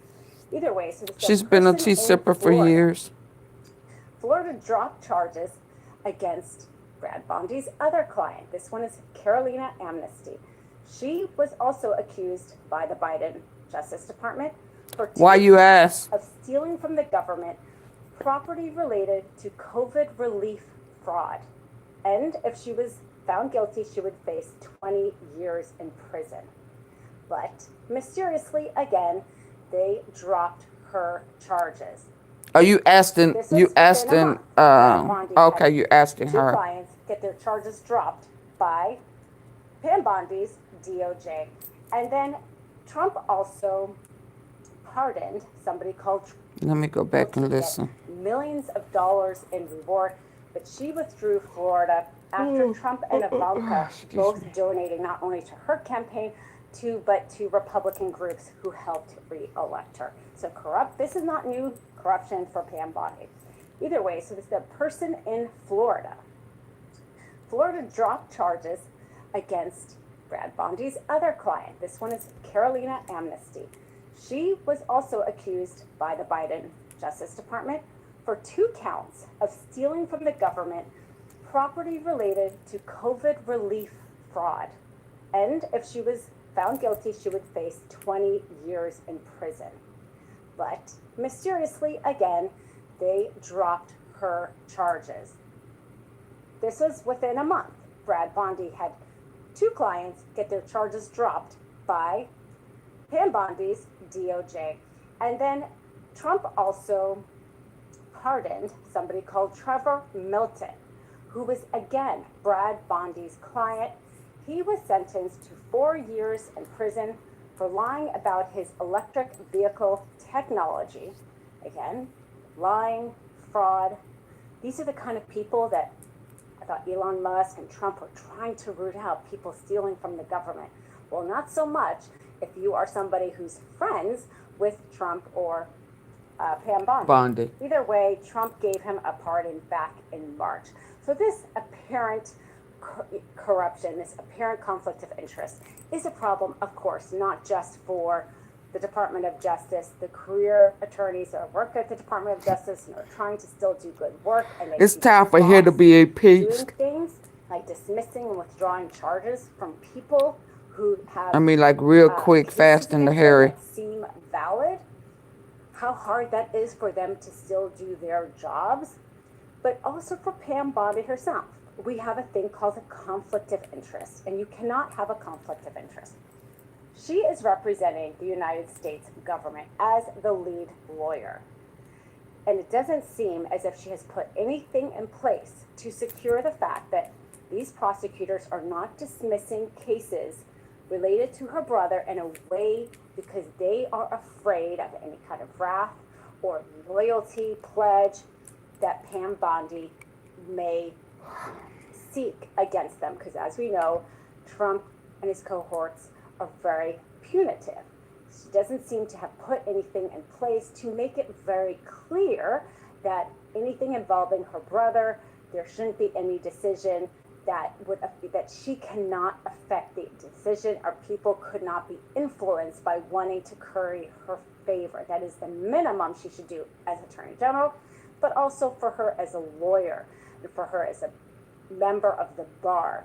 You are supposed to convey trust and reliability, and this just conveys corruption, no matter who you are and your friend, and that you're going to get a different application of the law in our justice system. And let's remember, Doug Emhoff, a lawyer in his own right, was at a law firm. He had to leave the law firm when he became the second gentleman and had to teach instead. And that surely when will it stop, Orca? Career. When? Not great for his finances. But if he had stayed at the law firm, the amount of conflict of interest issues that would have created for his wife, Kamala Harris, for his law firm, for himself. Sometimes when you are related to somebody in the public eye or in a public position, you can't continue to do the things that you need to do. So either Pam Bondi should have had something in place to make it very clear that she was not going to be involved or have any retribution about how cases of her brothers was going to be handled, and or Brad Bondi shouldn't be able to still defend people who are going to be in front of the DOJ that his sister heads. Either way, this is just yet another example of corruption, how to grift from the system, and how people, everyday people who are trying to live their lives, should have equal access to the law. In cases like this, make us think there is not. My name is Dina. Right. Let's see. Last one, Epstein. If you are sleeping in a position like this, you are wrecking your body and your breathing. Chronic neck pain happens when your cervical spine is repeatedly. With the row continuing over Donald Trump's refusal to release the Epstein files, one question remains on everyone's lips. Did Jeffrey Epstein really kill himself in prison? In an exclusive for The Telegraph, we speak to Mark Epstein, his brother, who runs through the evidence that he says suggests Jeffrey perhaps did not kill himself and might have been murdered. There's so many things here that point to a cover-up, with facts being omitted from the reports, documents missing, that it's a cover-up. It's hard to say it's not. Mr. Epstein, we just want to break this down a little bit because I'd be interested to know what. When you made the comment about Rudy was very foul, how he did those black ladies, and when they sued him, he didn't pay. So I think that's what the question. That the day before he was found dead, said he sounded fine. He was looking forward to defending himself in court. Now also, be aware, he had a hearing coming up to appeal the bail decision. He was trying to get bail again, and it increased his bail drastically. It would have been the highest bail ever in U.S. history. And if he got bail, he'd be out of there. He'd be living in his home. He'd have an ankle monitor on. There'd be armed guards there to make sure he didn't go anywhere. There'd be cameras all over the place. But he wouldn't be in jail. Now, if he was going to kill himself, I would imagine he would wait to see if he got bail. And that hearing was coming up, probably in a matter of days. If he didn't get bail again, it would make a stronger case that he decided to kill himself. But not Mr. Epstein, if I may just say at this point, it is reported that Jeffrey did allegedly attempt suicide on July the 23rd after being denied bail, and had been on suicide watch. Now, he had been taken off suicide watch when he died, but nonetheless, he had attempted to take his life before. That's not true. It's been shown that he didn't attempt to take his life. His cellmate at the time roughed him up, and Jeff was afraid to report it as such because he was afraid of retaliation. That's why he got so fast, because they realized. Okay, so he did not attempt suicide prior. He was trying to protect himself from the abuse. What are we to make of the conduct of the prison officers that were meant to check on him every 30 minutes, Mr. Epstein? I mean, they were meant to be extremely diligent in making sure that your brother was okay, and then it emerges that they both fell asleep on the job, according to a November 2019 indictment. I mean, the prisons say they've long suffered staff shortages, but this seems slightly odd, doesn't it, to have people falling asleep on their watch? Well, that in itself, I don't find that surprising. I hear that's not that uncommon in prisons for the overnight staff to sleep, because in most of the cases, nothing takes place overnight. The prisoners are locked up, and they feel it's safe to, screw off. Now, also, the videotape, I didn't watch all 11 hours of it, but the videotape shows that they were moving around. So I don't know how much sleep they actually got. I didn't count the hours, but yeah, that's not that uncommon from what I hear. Usually they get given a slap on the wrist for not doing the rounds, but in this particular case, there were consequences for that. So it's for that. Jeffrey Epstein was also alone in that cell. He had been with another inmate, and the inmate had been removed. Do we know why? Are you satisfied with explanations for that? No, he was supposed to have a roommate. The roommate was taken out, and one wasn't replaced. Your guess is as good as mine. So he was alone, guards were not visiting him, and some CCTV footage has gone missing. Could you explain the footage that's missing? Why is it so crucial?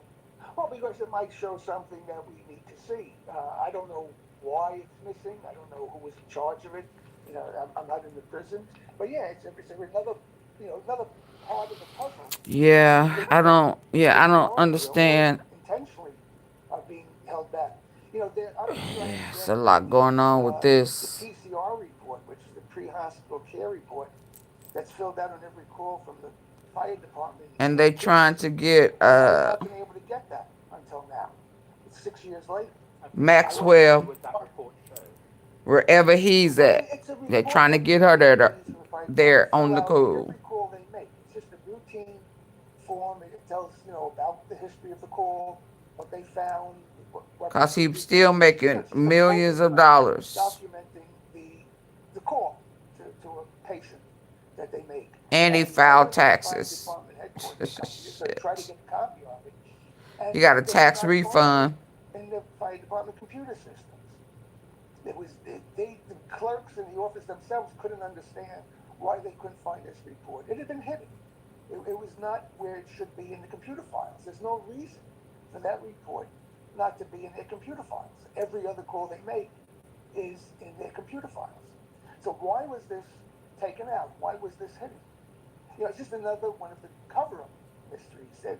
It's hard to believe this wasn't a cover-up with all of these elements that point to a cover-up. Yes.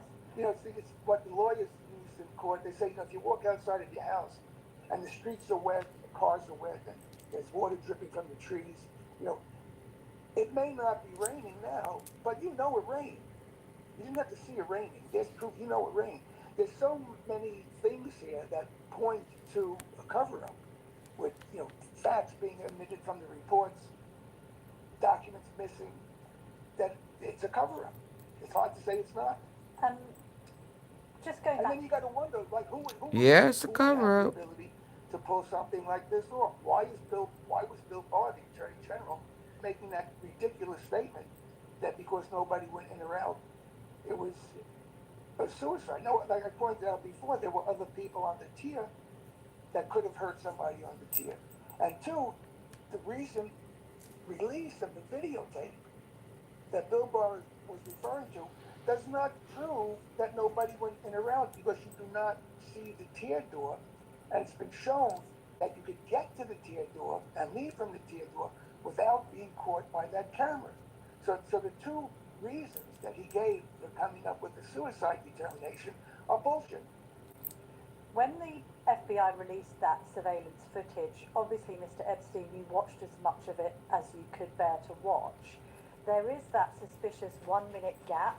That kicks in from 11:58 and 59 seconds PM and midnight. So that crucial minute is missing. But what was the time of death attributed to your brother? Are you suggesting that in that crucial minute, something could have happened that was obviously omitted on purpose from the tape? Well, I think what's more important about the tape, and obviously the missing minute is important, but the experts who have gone through the tape have shown that the tape... They sued him for what did he do? It's not just straight footage from the camera with just a minute missing. It's from two different feeds, and it's been edited and saved a number of times. What did Judy do? Thunder, cats roar. Exactly what they were hiding, I have no idea. But it's not pure raw footage. It's been doctored, it's been edited and saved, and there's a gap. So again, this doesn't look like a nice clear case of a suicide. It doesn't point to that. Everything points away from that. There shouldn't be these mysteries. But what are you getting at, Mr. Epstein? Spell it out for us, because there's a lot of speculation, let's be honest, online about what... Oh, well, you know he a weasel. Inside prison. He could have been killed by an inmate. He could have been killed by darker forces. What are we saying here? If he didn't take his own life, who could have killed him? Well, yeah, that's the question. Another thing we're trying to find out, Ken, is who were the other prisoners on the tier that night? Because what if somebody was put on the tier as a prisoner to kill him? I would like to get a list of who the prisoners were on that tier, when they got there, and where are they now? Because if somebody was planted there to do this... I just know they had a whole bunch of orange sheets, I guess. And I don't understand why he had so many sheets in there. A number of prisoners were transferred off of that ward, off of that tier. That looks very staged to me. It wasn't necessary that he had all those sheets. Because often... And he was in that room by himself. Oh, well, I said room, I mean cell. Prisoners that are in prison for sort of alleged crimes against minors, which was the case in your brother's case, often they get treated very badly by fellow inmates. True. But then, but why did they have so many orange? Inmate murder. Here's the cue. Case for that. Oh, excuse me. The conspiracy theorists online are obviously Oh, okay. speculating that he may have been killed by darker, higher forces because he knew too much. I mean, is that something? Yeah, by Bill Barr. You are now pursuing? It should be pursued. He threatened Trump and he threatened a whole little operation. Kind of thing. Yeah, so Bill Barr got a hold of him. If you look at the case of this guy Whitey Bulger, I don't know if you know that case. He was a prisoner, a criminal that was on the land for like 20 some odd years. It is common. California, they put him back in jail. Yeah, because they were running that whole operation of human trafficking. And if y'all remember, a guy who went, excuse me, undercover. And he was to stop the operation, and he said they had the hotel like on a golf and country club type deal, and it looked like a upscale hotel on the line, and there's kids in each room that's being trafficked. You have asked why very powerful people have not done X, Y, Z. And if they've So not it's a done very X, Y, nice Z, when they hotel resort on the outside and a whole hotel of trafficked kids on the inside. So wherever they are, wherever he is, to operate Restaurant store. 30 chairs, this fraud, 15 non-walking. they trying to get her to reunite with him. My life would have been easier if the autopsy showed that this was a suicide, but the doctors came out and said they would not call this a suicide. It looked too much like a Say homicide. Ukraine. But it's not wishy-washy about that. It was pretty clear. Right, let's get into the detail of the private Yep. autopsy that you paid for then. So as you say, Mr. Epstein, we've got a situation where Excuse FBI me. Director Kash Patel comes straight out and says, you know a suicide when you see it. Oh, that was even crazy. though he was neither present at the autopsy nor the prison that night. The decision then you take to carry out a private autopsy, I mean, that He is said, very I know a suicide when I see one. I'm like, what? No, let me correct you. Patel is crazy. It wasn't a private autopsy. Ah, sorry. The autopsy was done by the city pathologist. I had nothing to do with that. But I, as a family, I have the right to have my own pathologist witness the autopsy. And if we want to do a second autopsy, we have the right to do that once we claim the body after the official city autopsy. But because Dr. Body used to be the chief medical examiner of New York, whatever he wanted them to do during the initial autopsy, they did to satisfy his questions. So there was only one autopsy, which wasn't a private autopsy for me. It was the official government autopsy of Jeffrey Epstein. I had Dr. Body there to witness it. So it wasn't a separate autopsy. It was not an autopsy that I paid for or could influence in any way, shape, or form. It was the city pathologist, Dr. Roman, who said she wouldn't call it a suicide because it looked too much like a homicide, and Dr. Barden agreed. Doesn't make any sense. Makes no sense. And as you say, Dr. Barden, your guy, then said that to have a broken bone in his neck was, quote, extremely unusual in suicidal hangings and could occur much more commonly in homicidal strangulation. He had 3 broken bones in his neck. Yes. They did a study I read out of the Philippines a number of years ago about this very topic, about broken bones from these kind of hangings. And it was something like 20 some odd. I mean, what was he hanging from? They found 1 broken bone. And a lesser number. What was he hanging from? No mention in that report. From the bottom bunk to the floor? I mean... So, again, that's another red flag here. Yeah, that was one of the major red flags. Dr. Barden and then the other bruises on his body, even the ligature mark on Jeffrey's neck.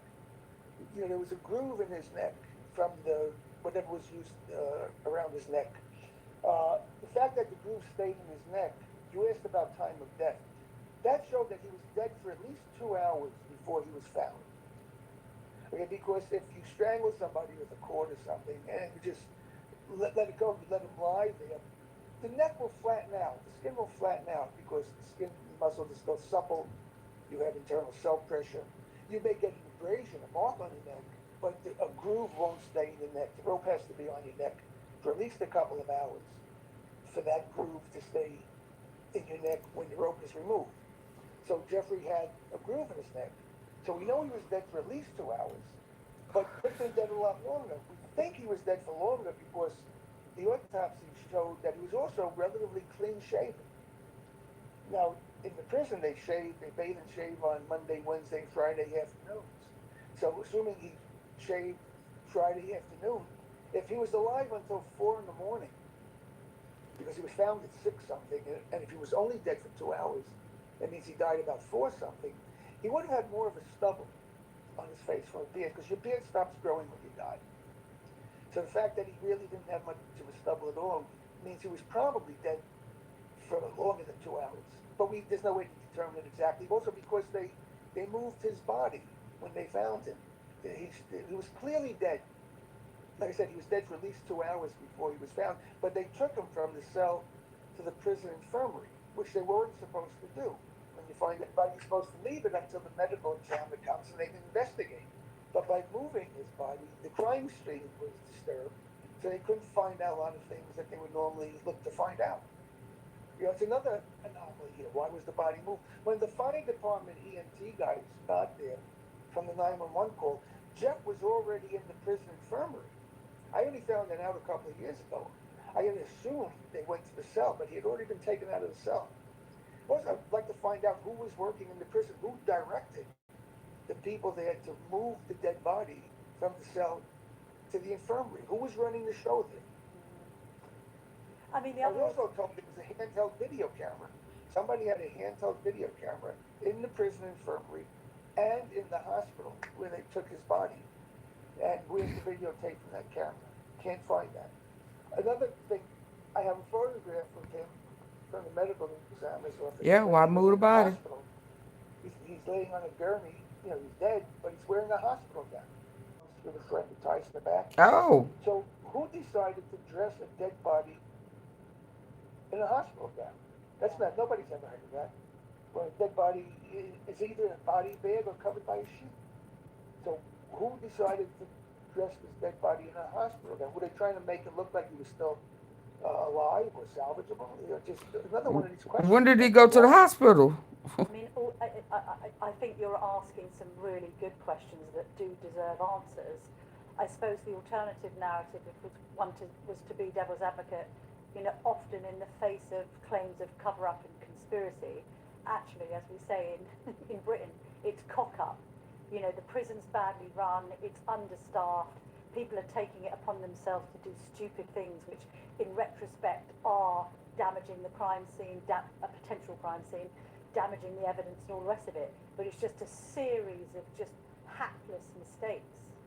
Well, it's either mistakes or it's intentional wrongdoing. And there's sort of too many mistakes and lies and misinformation for it to just be haphazard. This has to the rational thinking person, this is some sort of a plan, some sort of a cover-up. The other thing that you feel has been distorted in the telling of all this is the kind of revisionism when it comes to the history of Jeffrey's relationship with Donald Trump. Yeah, they were extremely close. They were good friends. Jeffrey used to tell me stories about Trump when they used to hang out. And I actually, it's known I flew up on the plane with Donald and Jeffrey back in 1999 from Florida. Yeah, I saw them together. They were really good friends for years. And I was surprised when Trump said that he was never in Jeffrey's office, because as many people could testify, they saw Donald in Jeffrey's office on numerous occasions. Trump claims that they fell out in Florida in the early 2000s, but he never spoke to him again. Do you think that is correct? No, I believe they spoke after that. Right. Equally, you've also spoken about Steve Bannon's relationship with your late brother. There appears to be 15 hours of video, which Bannon, I think, claims was for a documentary about your brother. Wolf has also claimed that Bannon was a frequent visitor to both your brother's Manhattan townhouse, but also his Paris apartment. What more can you tell us about that, Mr. Epstein? Well, I just know that they were friendly, and Bannon, yes, was in the New York house. He was also in the Florida house. but Bannon has about 15 or 16 hours of videotape. He was doing these interviews with Jeffrey. Bannon told me that himself, so that's not speculation. Hey, hot And Jeffrey fire actually dope. sent me a video, a link to see one of the videotapes, and on that videotape, Jeffrey states What's that his he stopped name? hanging out with Trump when he realized Trump was a crook. Alex Acosta. That's on the tape. Really? And have you watched all Will of be it? questioned soon. No, I've asked Bannon to. I don't know. He probably got him hid in his diaper drawer. Sword diaper, so nobody would go in that drawer. And I saw it then. I didn't realize that the Dropbox video link expired, so I could no longer retrieve it. But I watched the videotape. Bannon told me he was, helping Jeffrey. He was trying to rehabilitate his reputation. But when I met with Bannon, he told me that the tapes were in his vault. It is probably worth pointing out here that Steve Bannon has previously denied Michael Wolff's account and reports of his friendship with Jeffrey Epstein. However, in a 2024 interview on the Jimmy Dore show, he did say that he was producing a documentary series around the so-called Epstein tapes, adding that, quotes, everything that's been put out about him is not exactly the truth. You have urged a fresh investigation into Jeffrey Epstein's death, which was, of course, ruled a suicide in August 2019. You have said that people should not be allowed to just get away with it. If there were to be a fresh investigation, what would it look like? What should it be looking into, and who should lead it? Well, it should be a homicide investigation. That's what it should be, which they didn't do. And what they should do, I'm not a professional investigator, but I would imagine they would, like I said, they would interview everybody on the premises. They would interview all the inmates on the tier, and all the guards that were there. And they would, again, you would look in a normal homicide, look who would benefit from somebody being dead, who had the ability to have him killed, who also has the ability to have the Justice Department cover this up. There's, like I said, the Justice Department report that came out a couple of years ago doesn't mention anything about the initial autopsy results. It states in there that the government notified me of that. They did not. And the way he was described as being theft, we were trying to find out for 4 years what position Jeffrey was in when they found him. Couldn't find out. Oh, okay. But in the Justice Department report, the way they described Via it airship. doesn't really match the ligature mark that was on his neck. If it could be demonstrated that Jeffrey Epstein died in mysterious circumstances or was even killed, what do you think would be the consequences, the fallout of that? Michelob Ultra Zero. Well, I don't know. It depends if they can find out who ordered this hit, so to speak. If it was Who ordered the hit? Was responsible. I said if it was just a prisoner on death, why wasn't that investigated like Whitey Bulger's death was? There shouldn't be all this mystery and cover-up. If his prior roommate got to him, the guy that roughed him up the first time, he got to him and killed him, why keep this a secret? Why hide this? Why cover it up? That doesn't make any sense. I asked the question because Jeffrey Epstein now seems to be the big political scandal of our era. It has the potential to seriously damage an incumbent president. By pursuing the facts as you are, I'm sure you're aware of the enormous damage this might do to the American establishment. It's already been damaged. Yeah. Finally, Mr. Epstein, how much of a toll has all this taken on you? I'm okay. I mean, initially it was kind of nutty because I was getting. Most people didn't know Jeff had a brother. We didn't see each other for 7 years before he died. Although we were always in touch, through telephone calls and emails, but we never got together. So most people didn't know Jeff had a brother. And when I was asked to participate in his bail, and I did, then people started saying, "Oh, who's this mystery brother?" And people started looking at me and trying to link me to all kinds of things. I started getting death threats. I had to get on guard for a while. But I'm okay. And then there's a big misconception. People think I inherited Jeffrey's his estate. I did not. But people thought I did. I started getting calls from all over the world from people who wanted to help me manage the money. People wanted to help me sell the houses and the jets. People had ideas what I should invest in or where I should donate money. But I have nothing to do with his estate. So that's not my business. Are you going to continue with this? I mean, how can you continue with it? How do you go Well, about by it? bringing more things to light. There's more Yeah. facts coming up. There are more people investigating this. There are more people like you asking good questions. You know, people are starting to say, hey, wait a minute. You know, it doesn't look like this guy committed suicide. So then you start thinking, well, if he didn't commit suicide, who killed him and why? So more and more people are realizing that it wasn't a suicide and starting to ask pertinent questions. And I thank you for taking time to listen. Well, we thank you, Mark Epstein, for joining us on the Daily Tea. Thank you very much indeed for your time. My pleasure. With the Epstein story, I feel there are two ways of interpreting it. One is murder and one is suicide. What is the case for potential murder? The case for potential murder is the string of unanswered questions that Mark Epstein there has just detailed. I do agree with him saying that there are just so many discrepancies to ignore. It's not like, okay, the tape has got a bit missing because somebody took it out of a machine too quickly and it's been damaged and oh my God, we tried our best to restore it. You know, he's talking about doctored tapes, tapes with bits missing, tapes that don't even include the entire vista of the prison cell. Yes. His fellow inmate happened to have been taken out of the cell. Yes. The guards happened that evening not to check on Jeffrey Epstein. That evening, 1 minute of CCTV footage happened to go missing. It's an extraordinary storm, perfect storm, as if Jeffrey Epstein were waiting for the perfect moment, which he couldn't possibly have judged, in which to kill himself and no one would see it. But let's be honest, there is a smoking gun here, and it is a smoking gun that has been handled by two, not just one, but two pathologists. We have the state autopsy finding that this man may have been the victim of a homicide, and we get Mark Epstein's independent pathologist to watch the autopsy taking place and make the same conclusions and say, so Dr. Michael Barden, and say, in the case of Jeffrey Epstein having 3 breaks to his neck, that is medically unprecedented in cases of suicide, only for both of those people who actually worked on the body to be usurped by a medical examiner saying, no, actually it was suicide, ahead of the FBI saying, no, actually it was suicide, even though he wasn't even there, and the district attorney also saying, oh no, it must have been suicide, even though they weren't there either. Mm-hmm. That's not right, is it? And to cast one's mind back to 2008, which is when Jeffrey Epstein was convicted of soliciting prostitution and soliciting prostitution with a minor.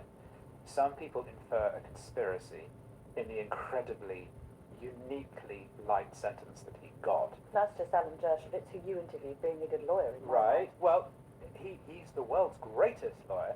The man was able to leave his prison cell, etc., etc. He had it done, and the understanding was that what he had been found guilty of would not be relitigated, and that everyone around him would not be convicted as well.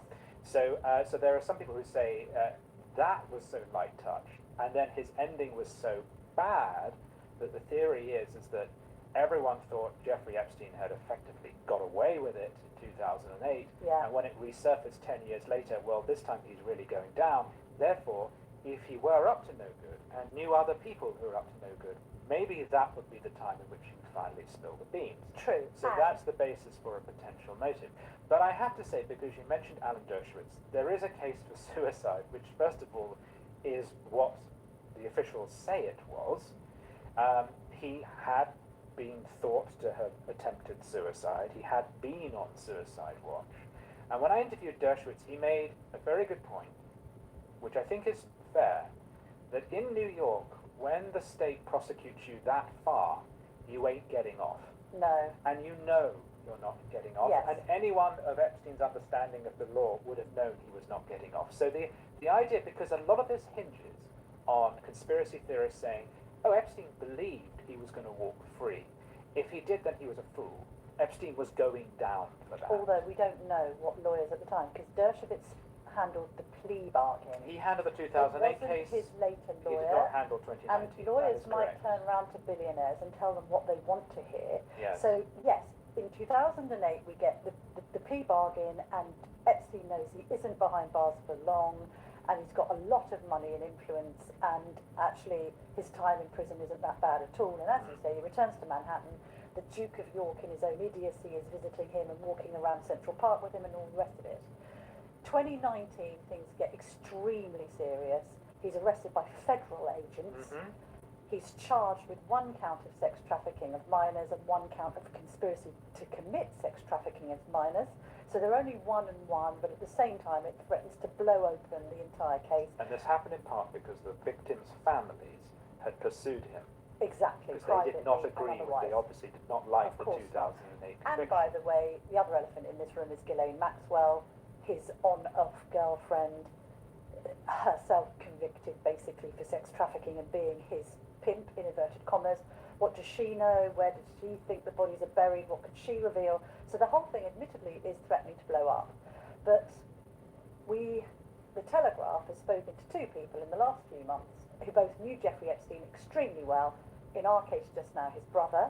In the case of Henry Samuel, Robert Mendick, the chief reporter, and others, they interviewed his former butler, a man called Valson Vieira Cotrin, and he said there is, quote, absolutely no way he killed himself. Yeah. Now, I also appreciate you've got to be very sensitive when talking about suicide, because the number of cases of, unfortunately, people taking their own lives and their family have turned around and said, we did not see this coming. Yeah. He wasn't the type to do this.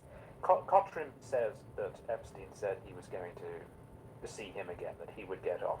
Yeah. So Cotrin says that he believes Epstein believed he was going to. I mean, don't forget, it's 1 count of sex trafficking and 1 count of conspiracy, and maybe Epstein... But it's American justice, and in American justice, they pursue you because they got you. It's not quite the same as our country, where it's guilty and innocent until proven guilty. In America, you're guilty because we're putting you on trial. And also the judiciary there is political, and therefore you're thinking that they want to wring Epstein out to dry. Yeah. The point is, Tim, I mean, goodness me, talking about a story running and running, when I first started out in journalism, I was working on this circa 2000, 2001, the Rolodex, who he knew, who he didn't know, who went on the Lolita Express, who stayed at Epstein Island and all the rest of it. This mystery continues. It's also perfect cannon fodder for the conspiracy theorists online. They'll never drop this. Hence the whole conspiracy again around why the Epstein files that Trump had promised to release are now remaining behind closed doors, thanks to Pam Bondi. And the Trump administration, or Trump, it's not clear whether he is genuinely bored of the story or afraid of the story. Yeah. One can't quite make out. Publicly, the vibe is, you should just move on from this because you're not going to find anything else. But it might be that he's very worried about it. We should say, we might say, that there were certain questions that we were told we could not ask Mark Epstein. And I do think there's an interesting question about, he said he had not spoken to his brother for several years before his brother died. 7 years, yeah. 7 years. He has picked up this crusade. It's understandable, it's his brother, and it's just a matter of public interest. Why did he commit suicide? But there will be others who will ask, why are you trying to get to the bottom of the death of a very, very horrible man? Yes. Who was found guilty of something, of a terrible crime. Yes. We must not forget. And was probably, did not do the proper time for it, and was probably finally going to do the proper time for it. It would have been better in the interests of justice, of course, if he had actually gone on trial and done the time. Let this not in some way end up be some kind of process of whitewashing Epstein's record as if he was bad, but there was something worse going on. Yes. No. There was nothing worse than his sex There was trafficking. nothing worse than what he did. What we're interested in is who might be connected to it, and is there any involvement in Epstein's death? But there is no doubt that the man himself was as guilty as sin. I have a feeling we will be revisiting this again, and we'll be back tomorrow at 5 p.m.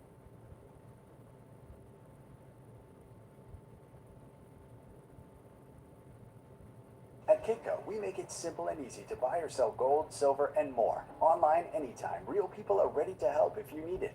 Whether you're picking up a few ounces or managing a larger collection, you'll get real-time pricing, secure payment, trusted delivery, and we also offer digital ownership and storage. With over 45 years of experience, official accreditations, and top customer service ratings, you're in good hands. Visit online.kitco.com to see just how simple buying and selling precious metals can be.